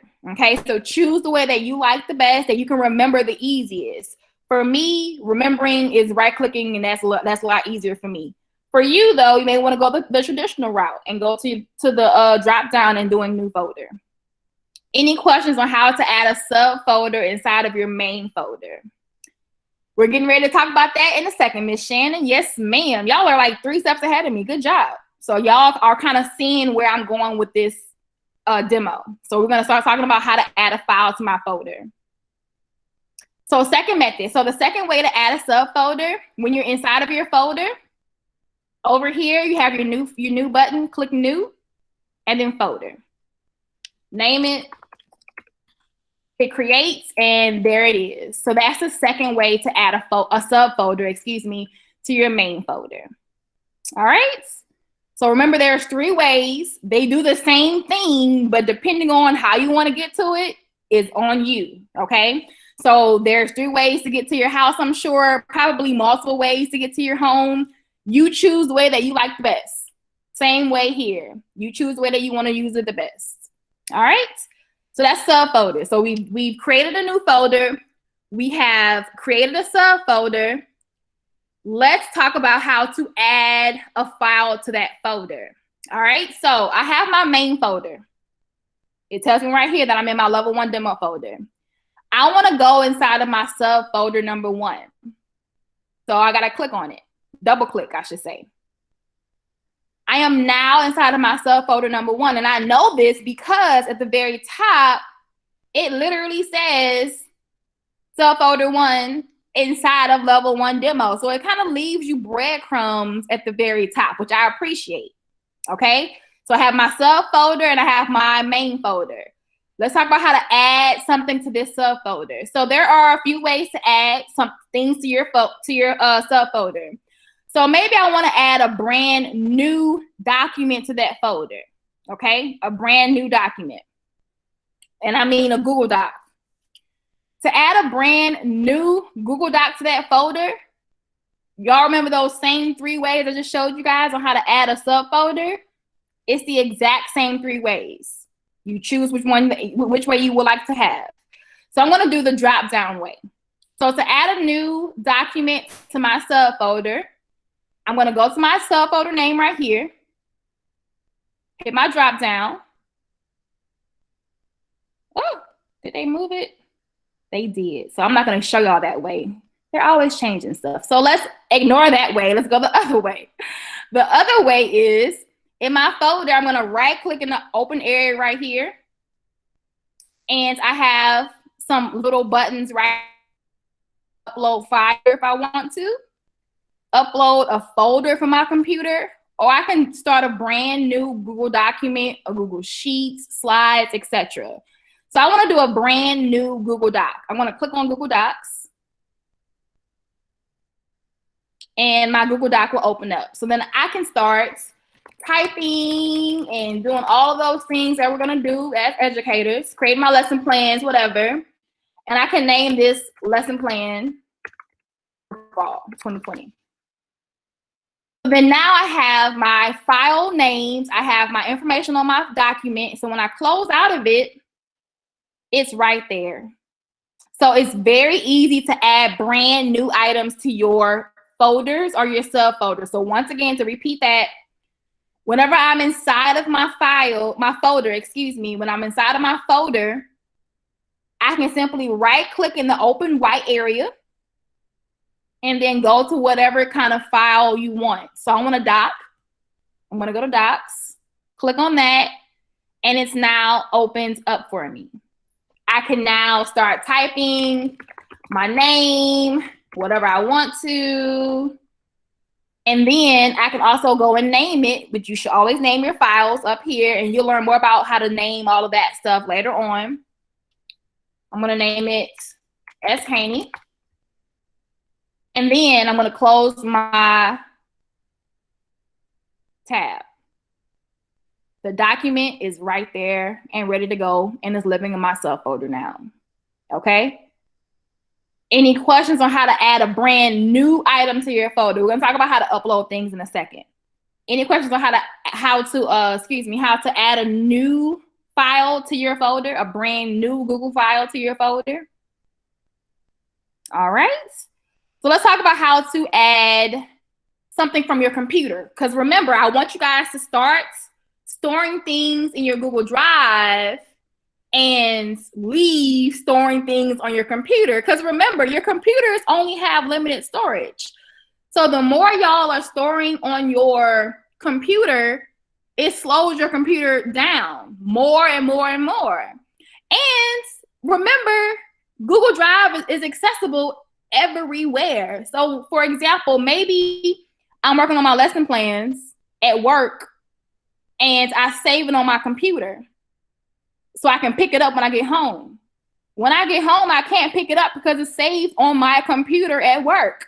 But if you save it on Google Drive, it's accessible from home. So stop using a flash drive, stop using, hopefully not a floppy disk, and stop saving things to your computer. Google Drive is a sanity saver, y'all. I promise you, okay? So let's talk about how to upload things to your drive from your computer or from your flash drive. So there are a couple of ways. Once again, I like to show more than one way because everyone has their own preference. I'm a shortcut girl. I like shortcuts. So you can drag and drop. So let me show y'all what I mean. So I'm gonna open up my files on my computer. So I have all these files on my computer, okay? And you can just simply select it, drag it. Did I select it? I don't think I did. Go back to it. Select it and then drag it and drop it. You see how my screen turned blue? And it's saying drop the files. I'm gonna drop it. And you will see right here that it's uploading my file to my computer. Okay, so I love that feature, very short and simple, but maybe you don't want that. That's a little too complicated. You don't know how to drag and drop. You want to just upload it like a traditional upload. Show you guys that way also. So when you're inside of your folder, you go to new, and then you can go to file upload. The same box will open up. So I can now find what I want to upload to my computer. Click on it. Okay, that looks great. I'm going to hit open. And then now it is popped into my computer. Or into my drive, excuse me, okay? So I now have those files pulled from my computer and it's there living in my drive. So I can leave my laptop here at home, so when I go back to the PDC, I can go onto my desktop and it's there for me, waiting on me without me having to lug my stuff back and forth, okay? So I love that feature. It is thebomb.com, okay? That's how you upload things to your folders or your subfolders, all right? I'm going to get out of my subfolder and go back to my main folder. So one of the primary things that Google is praised for is sharing, collaboration. I think that's the main reason why we're all using it, because I can collaborate with Mrs. Patan and not be in the same room as her. I'm at my home, she's at her home, but we can still meet virtually and collaborate on a document. So you probably want to share your folders with someone else. To share your folders, once again, I always say it's super easy, but I promise you guys, it gets very redundant, the way to do things, because nothing changes, but it's very easy, once again. So if I wanted to share a folder, I want to share this subfolder number 1 with Mrs. Patan. I can either go inside of that folder and my little drop down up here from earlier, hit that and go to share. I can do that. But y'all know I like shortcuts. So I'm gonna show y'all my little shortcut. So right here where subfolder number 1 is, let me zoom in a little bit for y'all. Right here where subfolder number 1 is, I'm gonna right click on that folder. And I get the same options here that I would get inside the folder. So I wanna share this with Mrs. Patan Bernier. I'm gonna click share.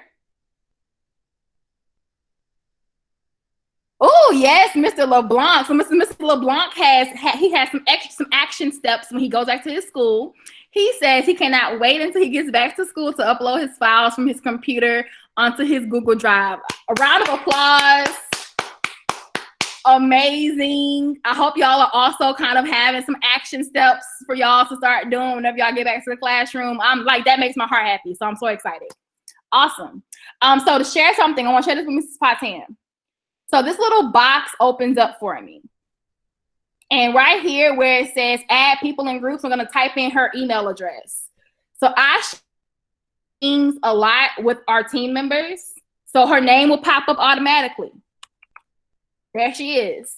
But if it's someone else that you've never shared with someone before, you're going to have to type in their whole email address. So don't, it's not going to pop up automatically for y'all sometimes. I'm going to choose her name. And I now have some options.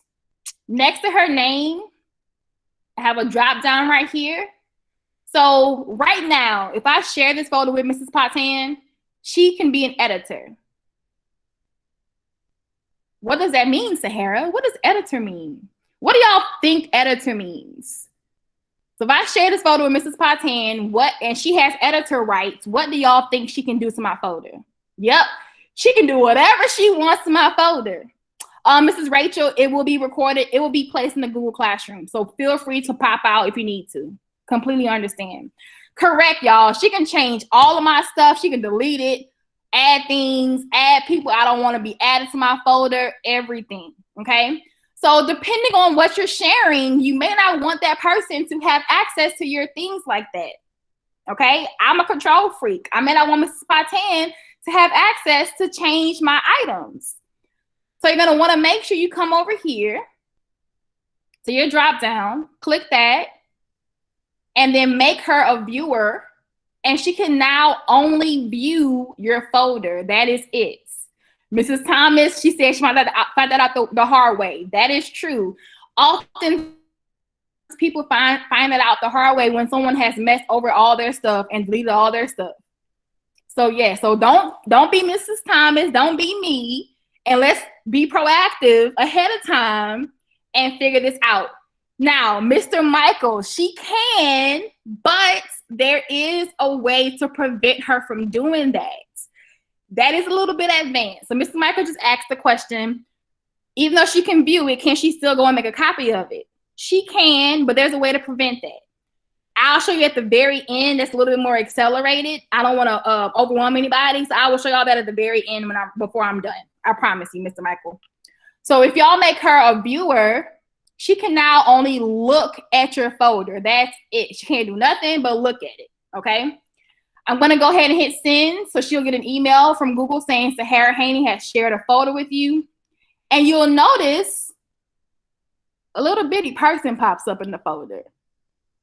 So I know she now has access to my folder and she can now view it, okay? Now, maybe I want to remove her because maybe she's left the district or maybe she no longer works on our team. I can come here to my drop down. I'm sorry, not my drop down. Right click on the folder again and go back to sharing. And I can now make her the owner. Let me zoom out some. Make her the owner, or I can remove her from my folder. So maybe Mrs. Patan no longer needs to have access to this document, so I want to revoke her access. I can remove her from my folder now, or I can transfer ownership to her. Maybe I'm not over this project anymore. She now has complete ownership. I can transfer ownership to her. So I'm going to go ahead and remove her from that folder, hit save, and she now has access to my folder. So let's see, Mrs. Harris, suggest Google insert notice to sender first or not allowed till recipient request permission to edit. You can, but that's a little, extra steps for you. This is not on the test. So I'm gonna show y'all really quickly. I'm gonna take about a minute and a half to show y'all this really cool feature. Not on the test. So if you want to ignore me for the next minute and a half, feel free. Okay. So typically, I'm gonna go ahead and go to my little Google Doc. Excuse me. For my Google Doc, whenever I'm in it, you can share something with someone. Same steps. Go to your share button, and then this thing pops up. over here in my little my little gear in my right-hand corner, that little line right here where it says viewers and commenters can see the option to download, print, and copy. If I uncheck that, they will not be able to print out what I shared them, download it, or even make a copy of it. So if y'all go to our presentation, you'll notice that you cannot print it or you cannot copy it. It's because we have that turned off, I should say. So it's very easy to kind of really get down to the nitty gritty on what you want people to share or to be able to copy, etc. Can you demonstrate removing a file? Yes, ma'am. So going back to my folder, I have these files right here. Maybe I want to remove this little screenshot. If I right click on it, at the very bottom is remove.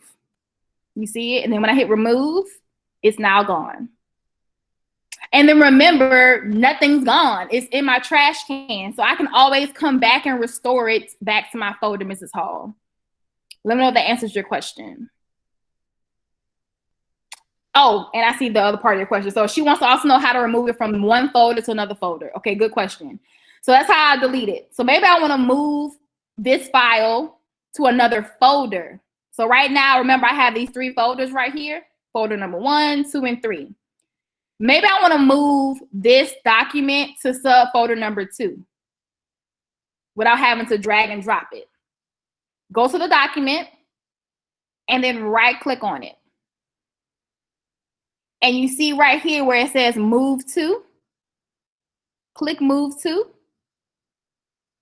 And a little, I call it a mini Google Drive. That's not really what it is, but I like to say it's a little mini version.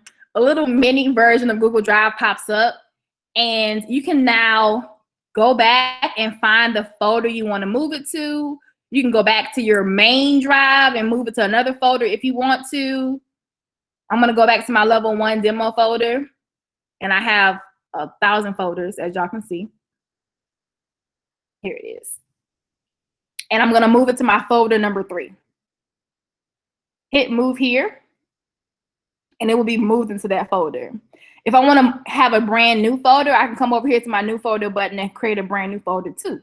But I want to have it go to my subfolder number 3. And it's gone. When I go to folder number 3, though, it is right there. So like Mrs. Patan just said, right-clicking is your best friend in Google. I tell everyone, learn how to right-click correctly because you can do so many things by right-clicking on anything in Google. So once again, to move things between folders, right-click on your file, go to move to, and then over here you have a little back arrow. Click your little back arrow and then find the folder you want to move it to, or create a brand new folder. Be fancy. Do a new folder. Let's call it subfolder number 4. Get your little checkbox, and then you now can move that to that folder. So let me show y'all. Voila, I have a brand new folder right there with my item inside of it. All right. Mrs. Hall, that should have answered your question. Let me know if you need extra support with that. All right. Any questions on how to add a brand? Perfect, good. Add a brand new folder, or I'm sorry, move to a new folder, add a folder, subfolder, etc. Yes, ma'am, Ms. Skinner, you can move whatever you want. So let me show you what I have this. I should have some screencasts on my computer. Here it is. I have this folder right here. Ooh, not all that stuff, Sahara. Hold on. All right, let me drag and drop this. So I have this video right here. Once it loads, I'm gonna show you how to do it. It's the exact same way. So I can move whatever I want across folders, regardless of what file type it is. It could be a PDF, it could be a video, a picture. So it's getting ready to add to my folder now. There we go. So I have this little video right here. Same steps. Right click on it. I can share it if I want to, or I can move it to a new folder. Hit move to. And my little mini Google Drive will open up. I can move it to another folder right here. Click move. And it is right there in my new folder. So you can move whatever you want. Yes, ma'am. Good question. All right, one more thing and I'm going to stop talking because I know we're behind time. On the assessment, you're going to have to know how to create a folder. You're very welcome, Ms. Skinner. Create a folder, a subfolder, and add something to that folder and share it. Are y'all comfortable with doing that? So adding a folder, adding a subfolder, sharing that folder, and adding a document to that folder. Just 4 things. Very simple, very easy. Good, great, great, great. A little thing, I like color. I taught elementary school before I became a specialist, and I like color. And I see a lot of pre-K folks in here, elementary folks in here, so you may want some color too. Not tested. Do not waste your time changing the color of a folder on a test, but I'm gonna show y'all how to do it just in case. So to change your folders, change your color of your folder. Over here, I have all my folders right here. Remember I said right-clicking is your best friend? Right-click, and a little further down, it'll say change color. I can now come to my little color palette right here and choose a color, and I now have a cute little red folder. Unfortunately, you can't do cheetah print or glitter or sparkles or polka dot, but you can do the primary or pastel colors. So for my folks who love like cheetah print, like me, you can't do that, but you can choose colors according to the little palette. So this is awesome. Maybe you want to have all of your lesson plans in your red folder, maybe all of your first block stuff in your purple folder, whatever the case may be. You can really kind of customize how you do it. All right. One more thing and I'm done talking to y'all. I'm going to go back to my drive, and I love to talk about this little search engine up here, your search drive button. If you click in there, you can really drill down your file types. So maybe I can't remember what the name of it was, but I remember it was a PDF. Up here, my little search drive button, I can come and filter it down by the person who shared it to me or by the file type. So maybe I want to see that it was a PDF, but I can't remember the name of it. I can filter it by PDF. And then once it pulls up all my PDFs, you'll see in a second, there we go. I can now see all my PDFs in one view. So it's filtered it out for me, and I don't have to go through all my files at one time. So I love that little feature. You can share. Yeah, I will repeat it, Miss Skinner. Yes, ma'am. So at the very top, no, ma'am, this is not tested at all, but I'm gonna show you one thing that is tested in a couple of seconds. So at the very top, you have your little search bar. If you click in that, this will open up for you guys. I can now filter and search my files, but I want to maybe find a PDF. Okay. Come to your search, go to PDFs right here, and all of your PDFs will get brought to the top once it loads. There we go. So I have my PDF files right here. Okay. This next part is tested. You're going to need to find a PDF. So I'm going to just do this little handbook and click on it. I can now read it, of course, view it, take notes, whatever. But I need to share this with someone. I need to get the link to share this. To get the link to share this PDF, over here in your right-hand corner, you have 3 dots. Click those 3 dots, and you'll see where it says share. Okay, so the sharing for other file types is a little different than your folders and your files. Hit share, and this little box will open up for you. I want to get the link because I don't want to just type in everyone's email address. I want to get the link to share with a group of people or put it on my website. Down here where it says get link, you see where it says restricted, only people can add it, can open the link. I don't want it to be restricted. I want it to be open for anybody with the link. So I'm going to click right here where it says change link.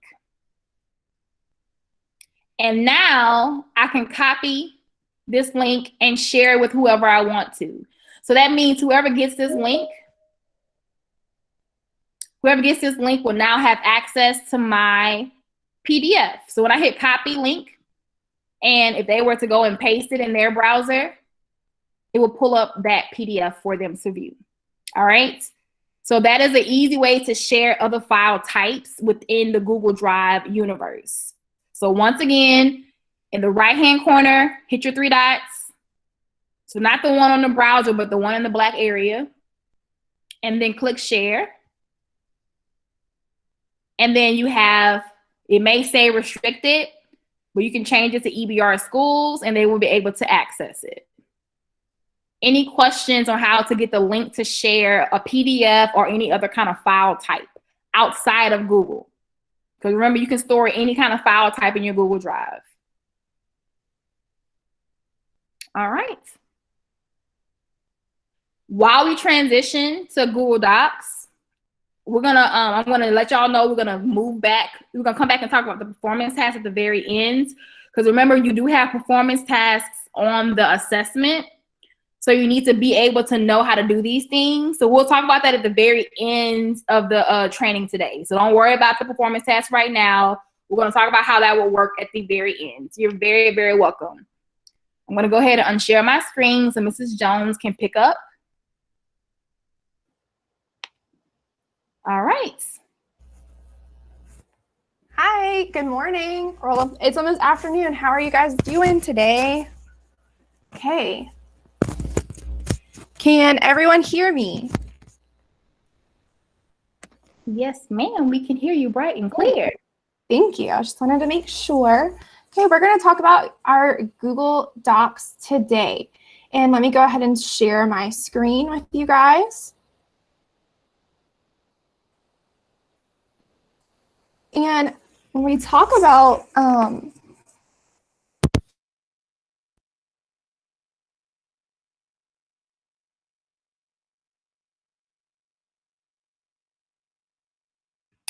Ms. Jones, I think your sound went out. I don't hear you anymore. I see your mouth moving, but your sound went out. Still can't hear you.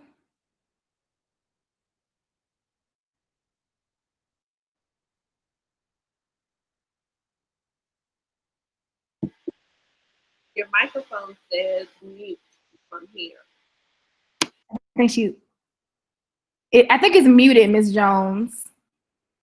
It's okay, girl. It's okay. Trust me. There you go. Perfect. it automatically muted me back whenever I turned my headphones off. Oh, goodness. There we go. Now I got it. All right. So whenever you think about Google Documents, think about it as Word. We're all really, really familiar with Word. But this is like Word, like super hyped up to where you can collaborate with other people. Like you're not just having to do this by yourself and then email it to somebody. You can have collaborators on the document as well. So when we talk about Google Docs, let me go ahead and present now, my window.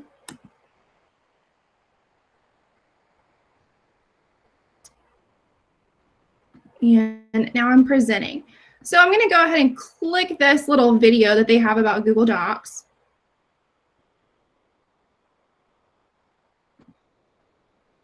Well, You may have to be in present mode. I know. Oh, here she There comes. it goes. She's a scary lady. She's an angry tiger. She's a man gobbler, eater. She's a man eater. Oh, here she comes. Watch out, boy, she'll chew you up. Oh, yeah. Right, so the point of that little video is you saw several different people editing the same document at the same time, sharing ideas. So that's the big plus with Google Documents. So the things that you're going to need to know about Google Documents on the test is how to create a document, how to share a document, collaborating, giving comments, directing a comment to a person, links, changing the history of your document, referring back to maybe an original document, which is really helpful.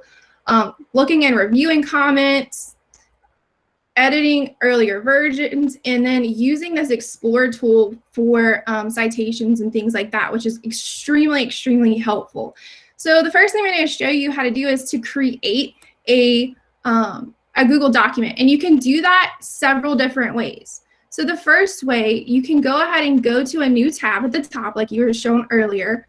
And excuse me, I am extremely extra and I customize all my things. And if you want to learn how to do this, I can share a link later for that.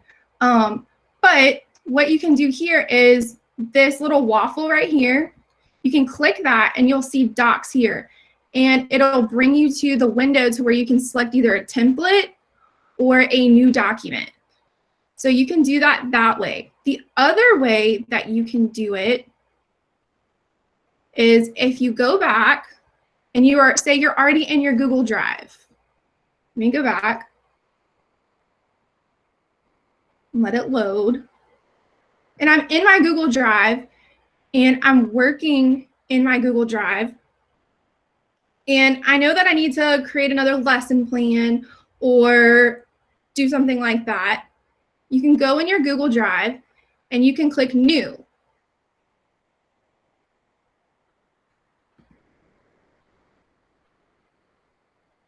Well, my computer is continually loading. I apologize.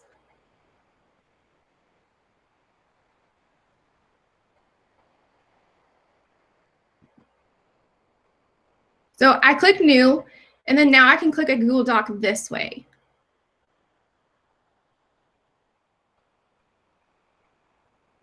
So here you can do the same thing. So you can treat this Google document just like you would a Word document, and just think of it that it's being stored in your Google Drive. It's saving automatically. You don't have to worry about losing all of your information and everything crashing. And how you title it is up here at the top where it says Untitled Document. We can title it anything you like. I'm going to put lesson plans. My computer is lagging. Okay, so say it's lesson plans, and say I'm collaborating with another teacher on creating these lesson plans. So from this document, I can share directly from this document to another person. And how to do that is you're going to go right up to the top right corner and you're going to click Share. And it's the same process that you just learned. You're going to see the same window. So you're going to add people the exact same way. So let's say I want to share it with somebody I already know. My principal, Justin Robichaud. I was going to share it with him. I can add him as an editor, a commenter, a viewer. So like you learned earlier, if you have a viewer, they can just see it. They cannot edit it. I can add them as a commenter, which is helpful to do a commenter. So say you don't want them to edit your document, but you want feedback on your document.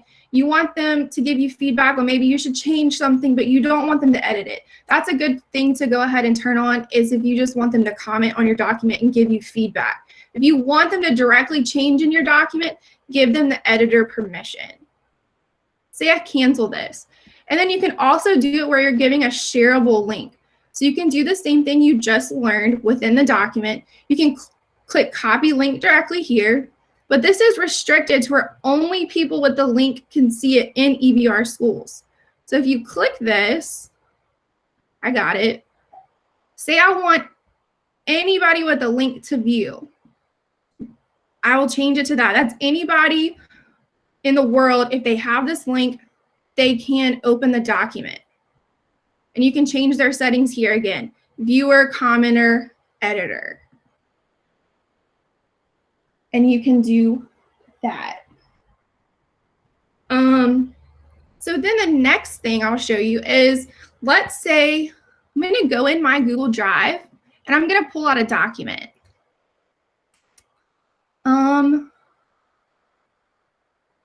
Where did the document go? I'm just going to pull out something I had so we can use this for direct comments and explore in just a second.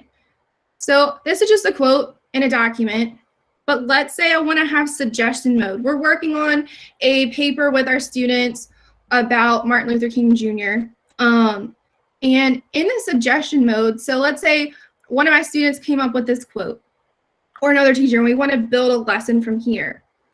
I can go in the top and I can change the settings. So say this was a student, I'm in editing mode. Now I can change it to suggestion mode. And let's say I want to comment, where are your sources? Add sources. And they will see that. It's not adding to their paper, it's giving them a suggestion. It's saying, okay, you need to do this. And whenever they get my suggestion, they can accept it or they can deny it. And then it'll resolve that comment there. And then you can also go ahead and do where they're editing, you're suggesting, or you're just viewing. Now, I deleted that footnote.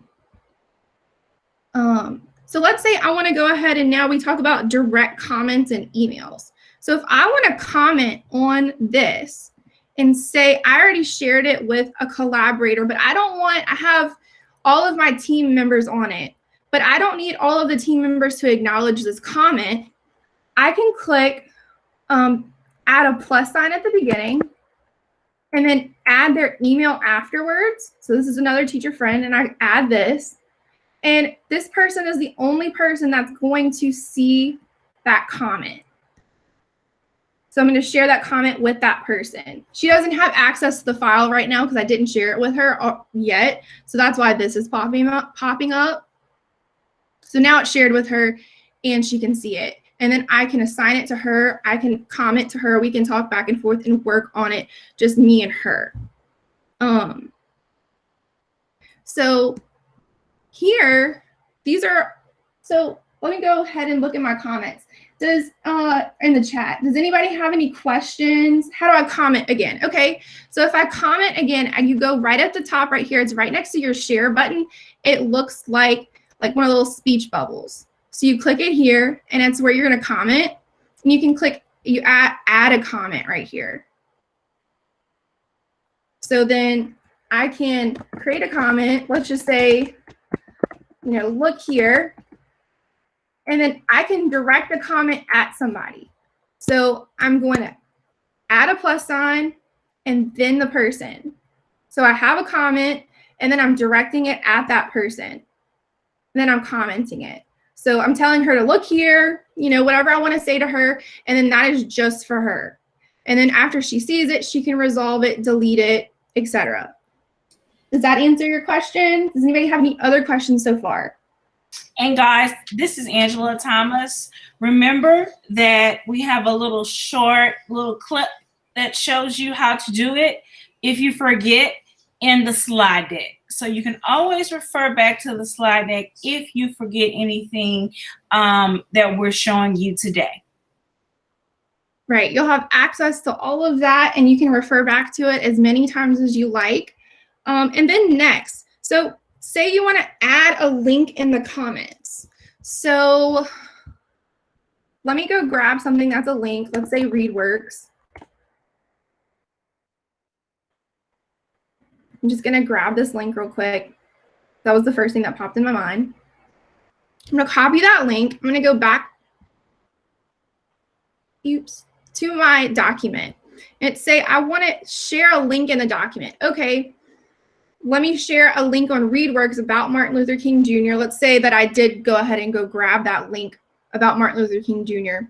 From ReadWorks. I can do the same thing. I can go back in my comments, click the bubble, click add comment, and then I can paste in that link, and then I can direct it at that person for them to read. And now it's not highlighted yet, but when I add the comment, it will turn it directly into a hyperlink to where that person can click it and go directly to that link. On the test, it will, from what I have seen and I've experienced in the past, it will ask, I've seen most of the tests, they've asked you to do this. Add a comment with a direct link directed to a person. And then, so now what's also really, really incredibly helpful is, let's say you're in a lesson planning document. You create lesson plans each week in your Google Documents.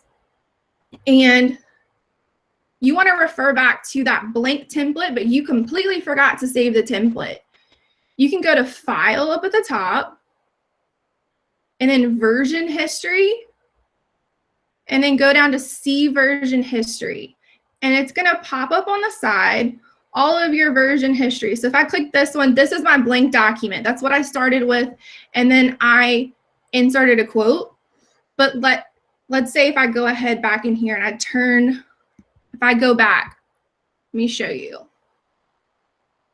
Let's say I'm just going to go ahead and add, let me turn off suggesting, and because I want to edit this. Say I go back and I add the link directly in. Now if I go back to this version history and I see version history, there should have been another version.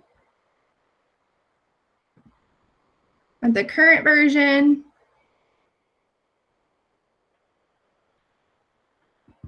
but the point is it'll go back and show you all of your relevant versions. It's showing I have 4 total edits.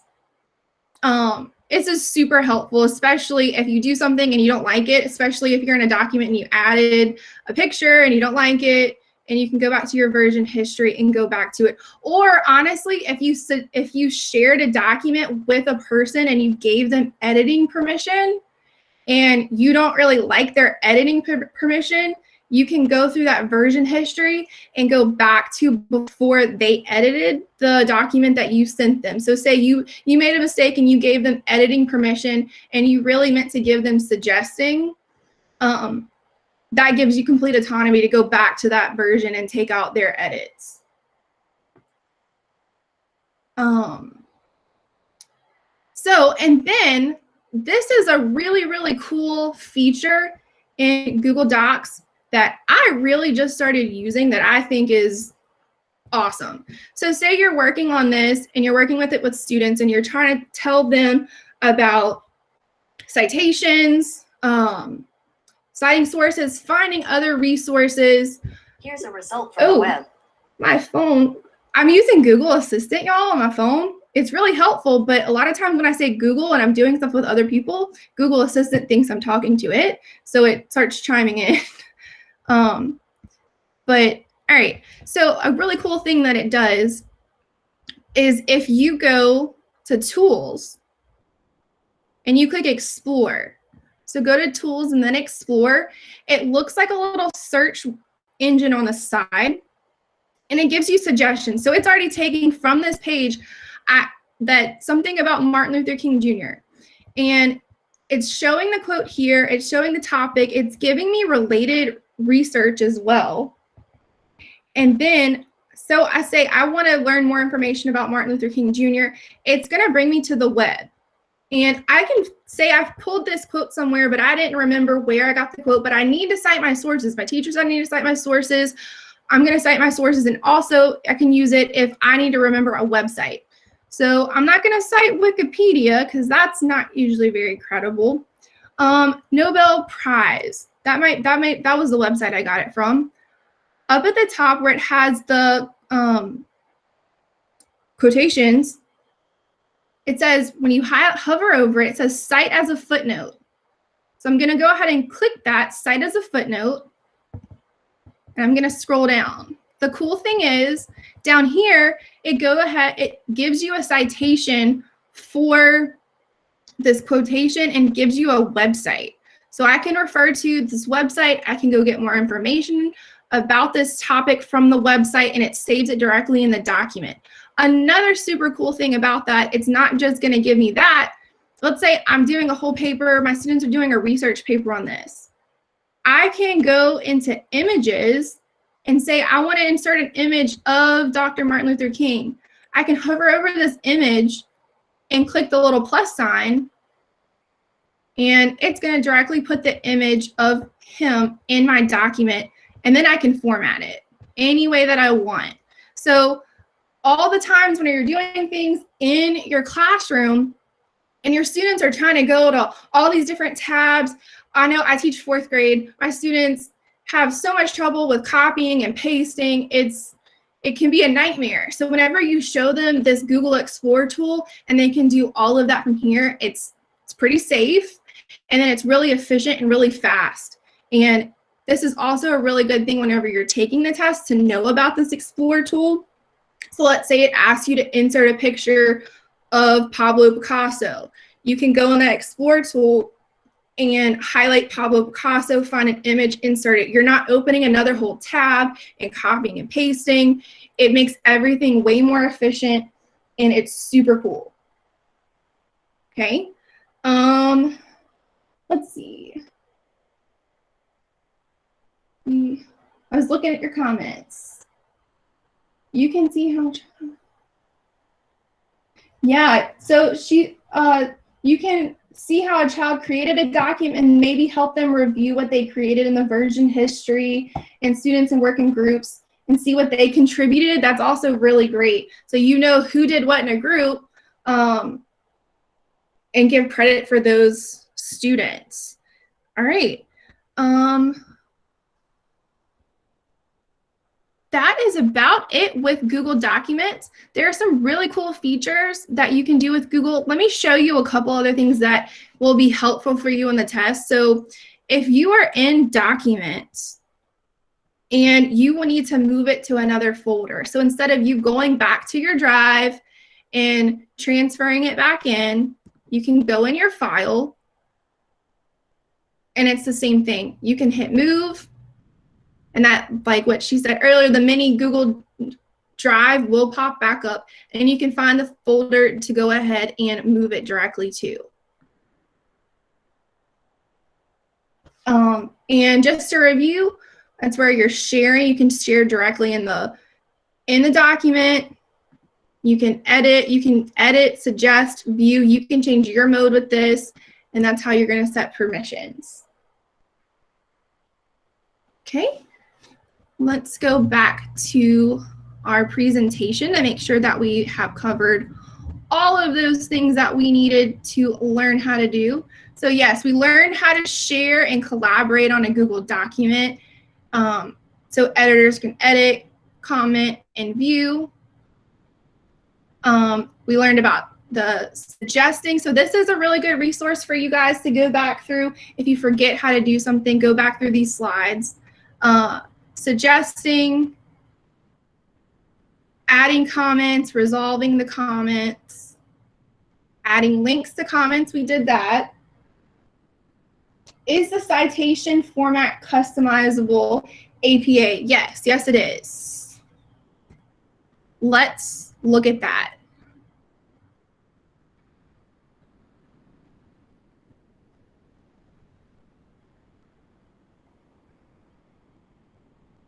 All right, I'm going to go back to my tools and go back to Explore.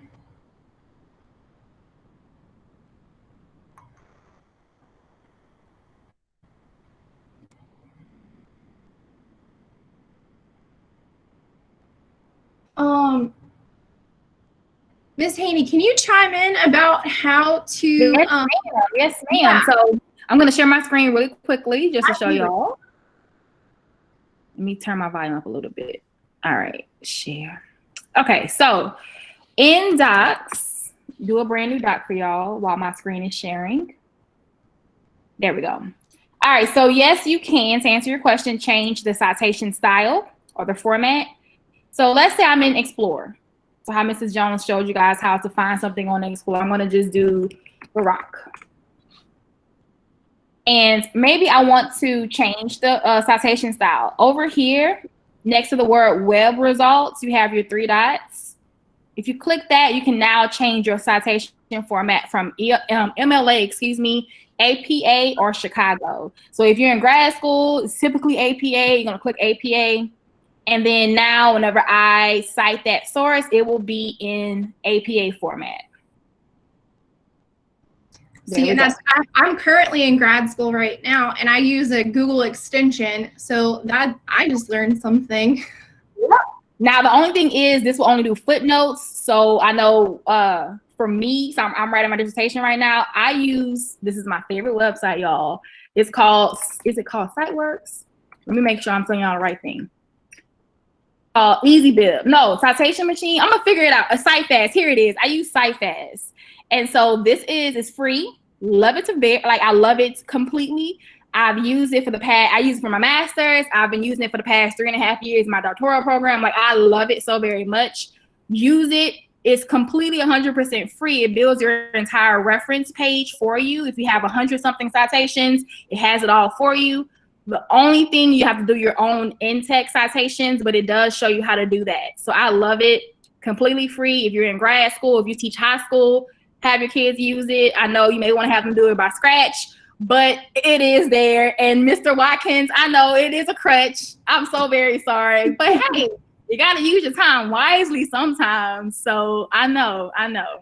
But yeah, this is an awesome website. But for the footnotes, you guys can definitely go back to this Google Doc. Where did it go? Don't know where it went. But you guys can definitely do the Explorer tool. I'm going to just use this one for example. And like I said, when you search something, change your citation style from MLA, which is the basic one that they have it on automatically. You change it to AP or Chicago. So there you go. Perla is also an awesome tool. I love Perla as well. All right. Ms. Jones, you have anything else to add before we wrap up today? Yeah, there was just one more thing that I find extremely, extremely helpful. And I know on the test, they're going to give you a Google Doc with questions on it. And it's like a set of questions for you to convert a Google document to a Google form, which you're going to learn about later. And I just really wanted to mention that adding that Google Doc to form add-on is really, really awesome. And I wanted to show everyone how that works, because it's a huge time saver on the test. Yes, so let's take over.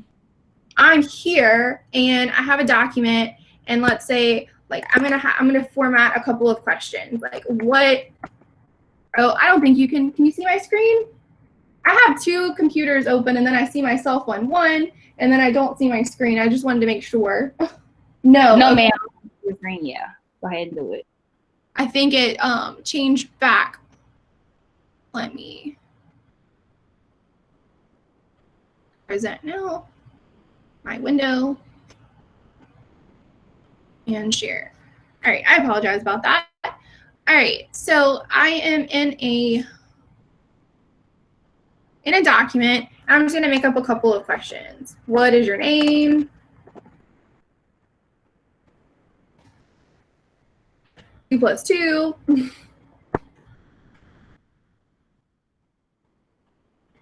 right, so you'll have to go into the Google store and download this add-on. But you'll go here, and I already have it, and it's called Doc to Form.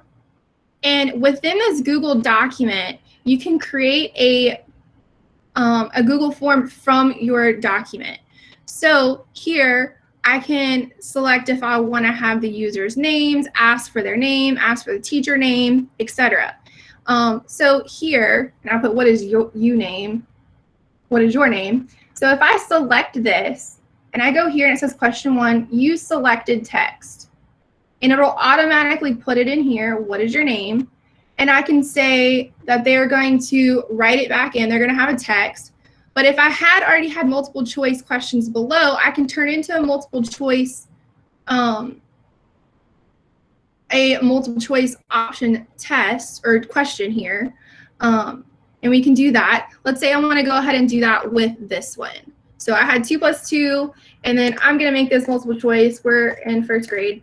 I'm going to have the option of 1, 2, 3, and 4. I'm going to add a question, do the same thing, highlight, use text selection. I'm going to change it to multiple choice. And then I am going to copy and paste this over. So say it was a more complex question, but you'll do the same thing. And you're going to split these up by semicolons. Let me show you. And this is a huge time saver. Instead of going back and forth into a document and copying and pasting things, you're copying and pasting it all in here. So say this is already my document. I want to click their username, and then I'm going to click create form. And this will be, you'll learn about this in just a minute. Success, and then I can view the form and see it already. It automatically made my Google form, which is super helpful. It's not in the web store. I'm sorry, it's in an add-on. But yeah, so this is super, super helpful. What other add-ons do I suggest? This is really the main one for this one. I've used a bunch of other random ones, but this is honestly the one that I use the most, and the one from docs to forms is what I think is probably the most valuable in use for the Google Level 1 test. This is the top result. Oh goodness, Google Assistant is still. All right, does anybody have any other questions? And will we revisit this tool tomorrow? Yeah, you're gonna do Google Forms tomorrow. So I just showed you a little snippet of Forms, and you will definitely see Forms tomorrow.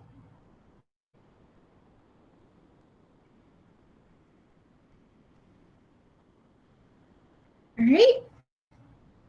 If that is all, if we don't have any questions, I think that will be wrapping up today. Ms. Haney, do you have anything to add? Yes, ma'am. A few things to add, you guys. So in the chat, I just dropped the attendance form for today's training. When you guys get a chance before you leave, click on that and do your attendance. And there's like 2 questions on there also for you guys to complete about the actual training itself. Let me share my screen so I can show you guys how it looks. And also, just to let you guys know, before y'all leave, remember earlier at the very beginning of the presentation, we talked about tasks. So on the assessment, you guys will have about 20-something multiple choice and about 12 to 13 performance tasks. Exact same thing kind of applies here. So for extra practice in the Google Classroom that you guys joined at the very beginning and throughout today's training, we have performance tasks inside of the Google Classroom, excuse me. So when you come to your Google Classroom, at the very top, if you go to classwork, we have little performance tasks to kind of test your knowledge. So it's here just for extra practice. It's not required. Oh, somebody just turned in the first one. Look at that. Shout out to that person. So today we covered Chrome, Drive, and Docs. You guys can come here and do the Chrome, Drive, and Docs performance test to see what y'all know. So if you have any questions tomorrow or later on before you take the actual assessment, it'll be here. We'll be here to provide support. So it's just a quick, really easy way to kind of reinforce what we talked about today, and just to kind of provide extra practice.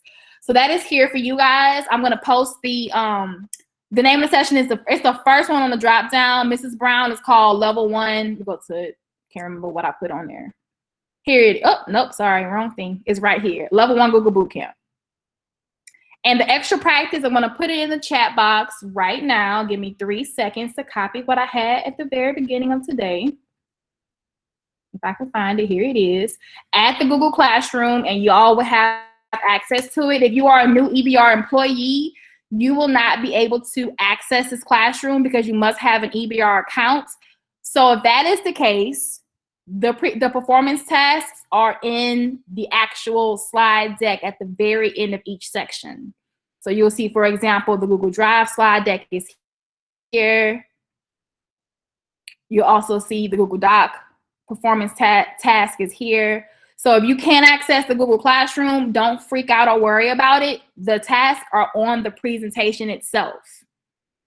And I just stuck all the information in the chat box for you guys to access. Tomorrow we will meet, let me go back to presentation. Tomorrow we will meet at 9 o'clock, okay? So we will be an hour early tomorrow. We're gonna do Sheets and Google Forms. The attendance form is back in the chat box. There we go. So you can click on that and complete the attendance form. Like I said earlier, it's gonna ask you for a couple of questions about yourself.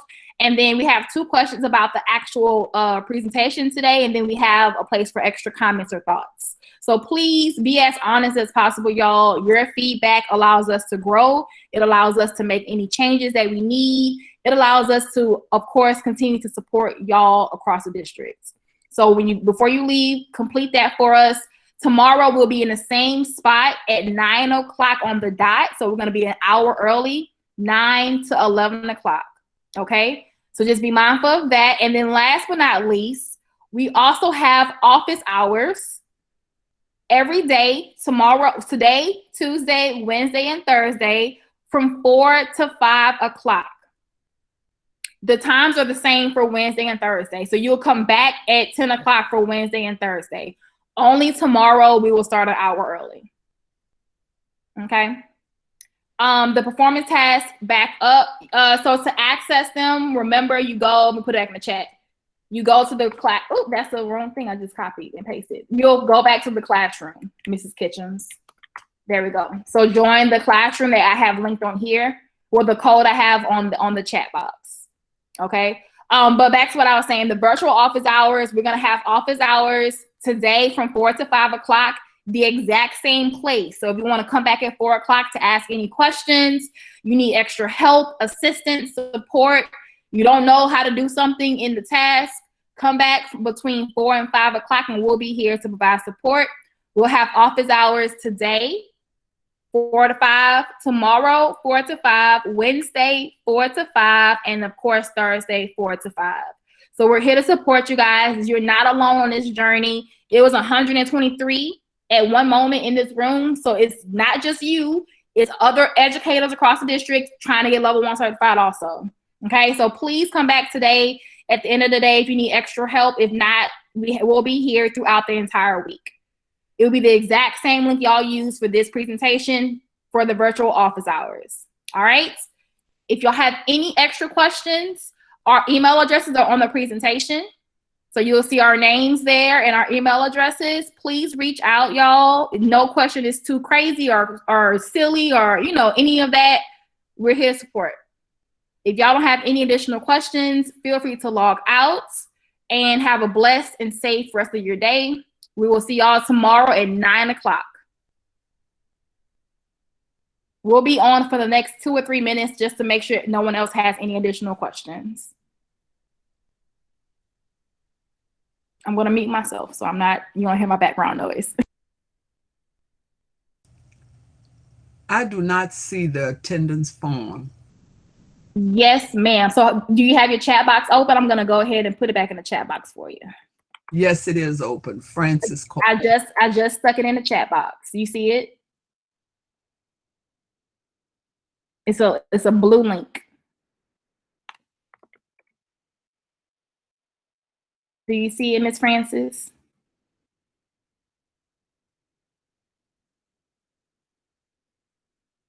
I can't hear you. I'm not sure if you muted yourself back or if you answered the question.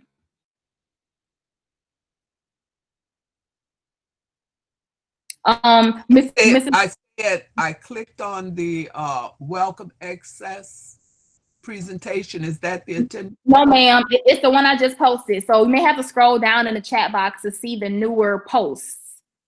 Oh, I see it. I see it. There you go. You see it now? Perfect. Mm-hmm. Good, good, good. So go ahead and complete that whenever you get a chance. A couple more questions in the chat. Mrs. Margie Dunn, how do I get the homework? I just posted in the chat box the link, well, not the link, I'm sorry, the code to the classroom. Join that classroom and you will be able to see the performance task practice that we have in the classroom. Quote unquote, your homework. Not homework, we're not gonna, you know, you're not gonna be, you know, I'm not gonna take a recess away if you don't do it. It's okay if you don't do it. Mrs. Madonna, does all the EBR employees need to take the assessment? No, ma'am, it's not mandated at all. But of course, if you're a classroom teacher, your principals may want you to, you know, get certified to help support your students, especially in this kind of environment that we're in right now. But it's not mandated, no, ma'am. Once again, if you guys need the link to the presentation, it's in the chat box. If you guys need the code to access the Google Classroom, excuse me, it's in the chat box. And if you guys need the link to the attendance form, it is in the chat box. The chat box is where you can go and do all things. If you're good to go and you are, ready to go ahead and finish the rest of your day, feel free to log out. We'll be here for another minute to provide support if y'all need any support.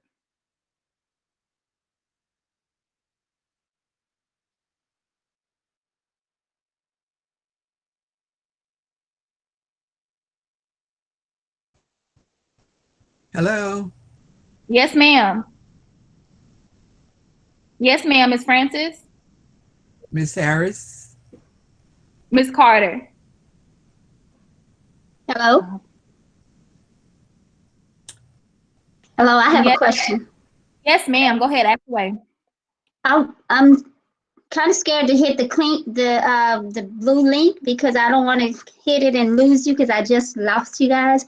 But I want to do my attendance. So if I hit it, what do I do? Just hit, because I am so in survival mode for this Google. So actually, when you click on it, it shouldn't take you away. But if it does, it's okay because we're at the end of it. So if you want to go and click on that link and then go and fill that out, that's perfectly fine. We're done with today. And then do I hit anything else to send it to you, or at the very end of the survey, you'll see the submit button at the very end. It says submit. Okay, thank you so much. You're very, very welcome. Miss Wallace, are we already registered for the 9 o'clock? Yes, ma'am. So if you registered on Go Sign Me Up, you have all 4 days secured for your for yourself. So you're good to go. Thank you so much, Miss K. From Woodlawn. I think I remember you. I came and helped you with the echo dots. I remember you, Miss K.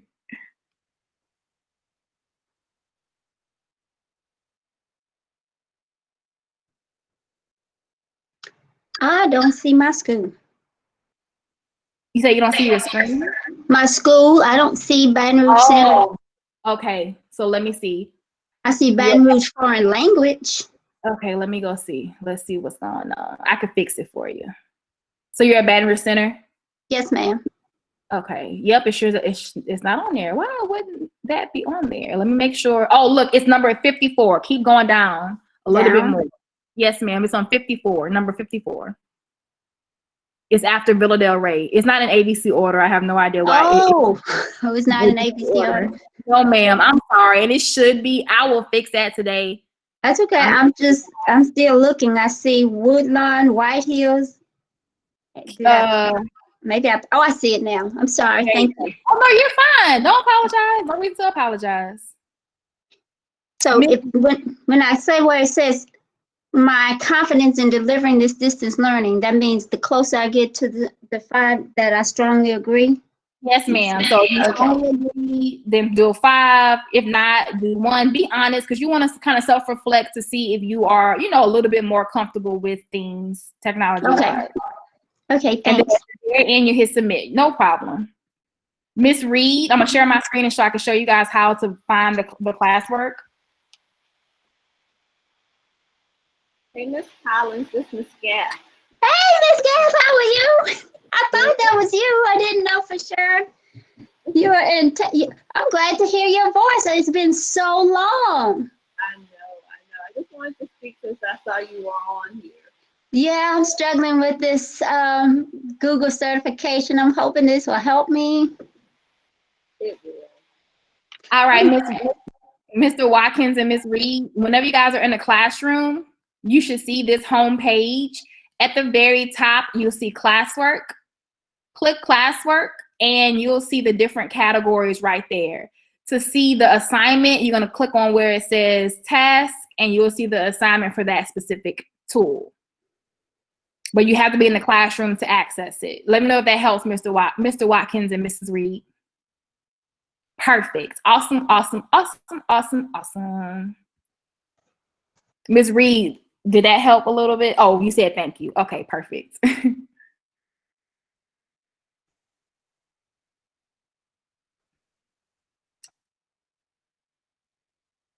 Any additional questions, y'all, before we end the call? Remember, we'll be back here at 4 o'clock. Well, not all of us. A member of the team will be here at 4 o'clock. Yes, ma'am, Ms. Collins. Not for me. I'm just putting my comments, so I'll see. I don't have any other questions. Okay, perfect. All right, well, I'm going to go ahead and end the call, you guys. Thank y'all so very much for being here today with us. We'll see y'all tomorrow at 9 o'clock. As you guys finish up, make sure you leave the call. We're going to remove everyone this afternoon. The code, Mrs. Dunn, is, oh, that's not the right code. Let me go and copy and paste it. The code is in your chat box. There you go. Ms. Dunn, I just stuck it in the chat box for you.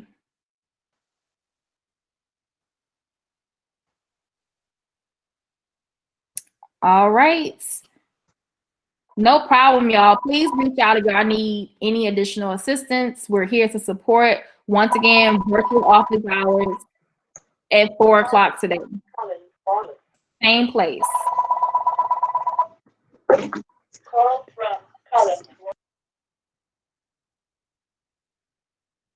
All right, I'm going to go ahead and leave. Please feel free to log out also as you guys finish up.